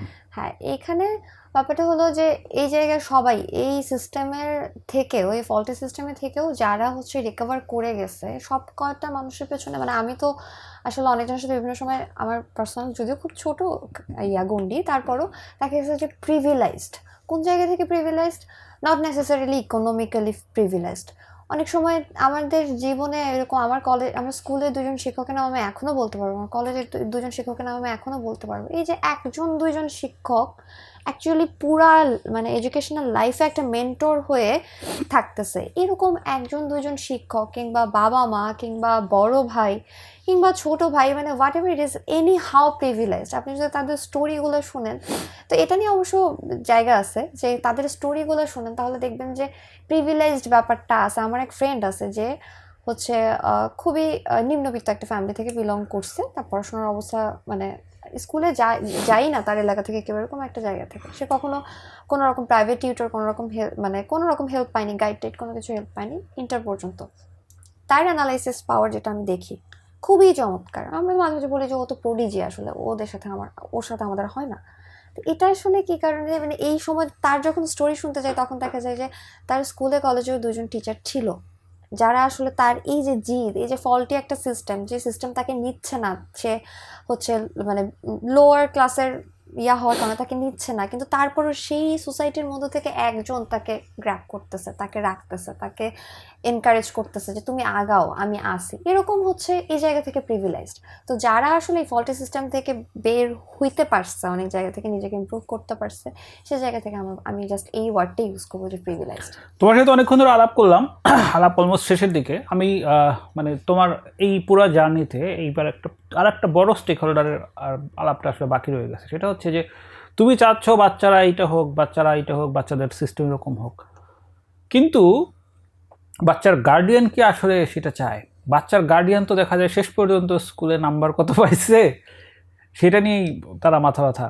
তো সেক্ষেত্রে বাচ্চার গার্ডিয়ানই যদি এই ব্যাপারে সবচেয়ে বড় প্রতিবন্ধক হয় বাচ্চার এইসব আলটিমেটলি তুই যখন একটা সিস্টেম চেঞ্জ করবা, ওইটা রেজাল্ট না আসা পর্যন্ত ওটা তো আসলে পাইলটিং বা এক্সপেরিমেন্টিং। তো গার্ডিয়ানরা তো এ ব্যাপারে সবচেয়ে বড় বাধা, নাকি নাকি তুমি মনে করো যে গার্ডিয়ানরাও রাতারাতি চেঞ্জ হয়ে যাবে? না, এখানে হচ্ছে সবচেয়ে বড় স্টেক, মানে এখানে 3টা stakeholder basically total education সিস্টেমে, একটা গার্ডিয়ান, একটা স্টুডেন্ট, একটা টিচার।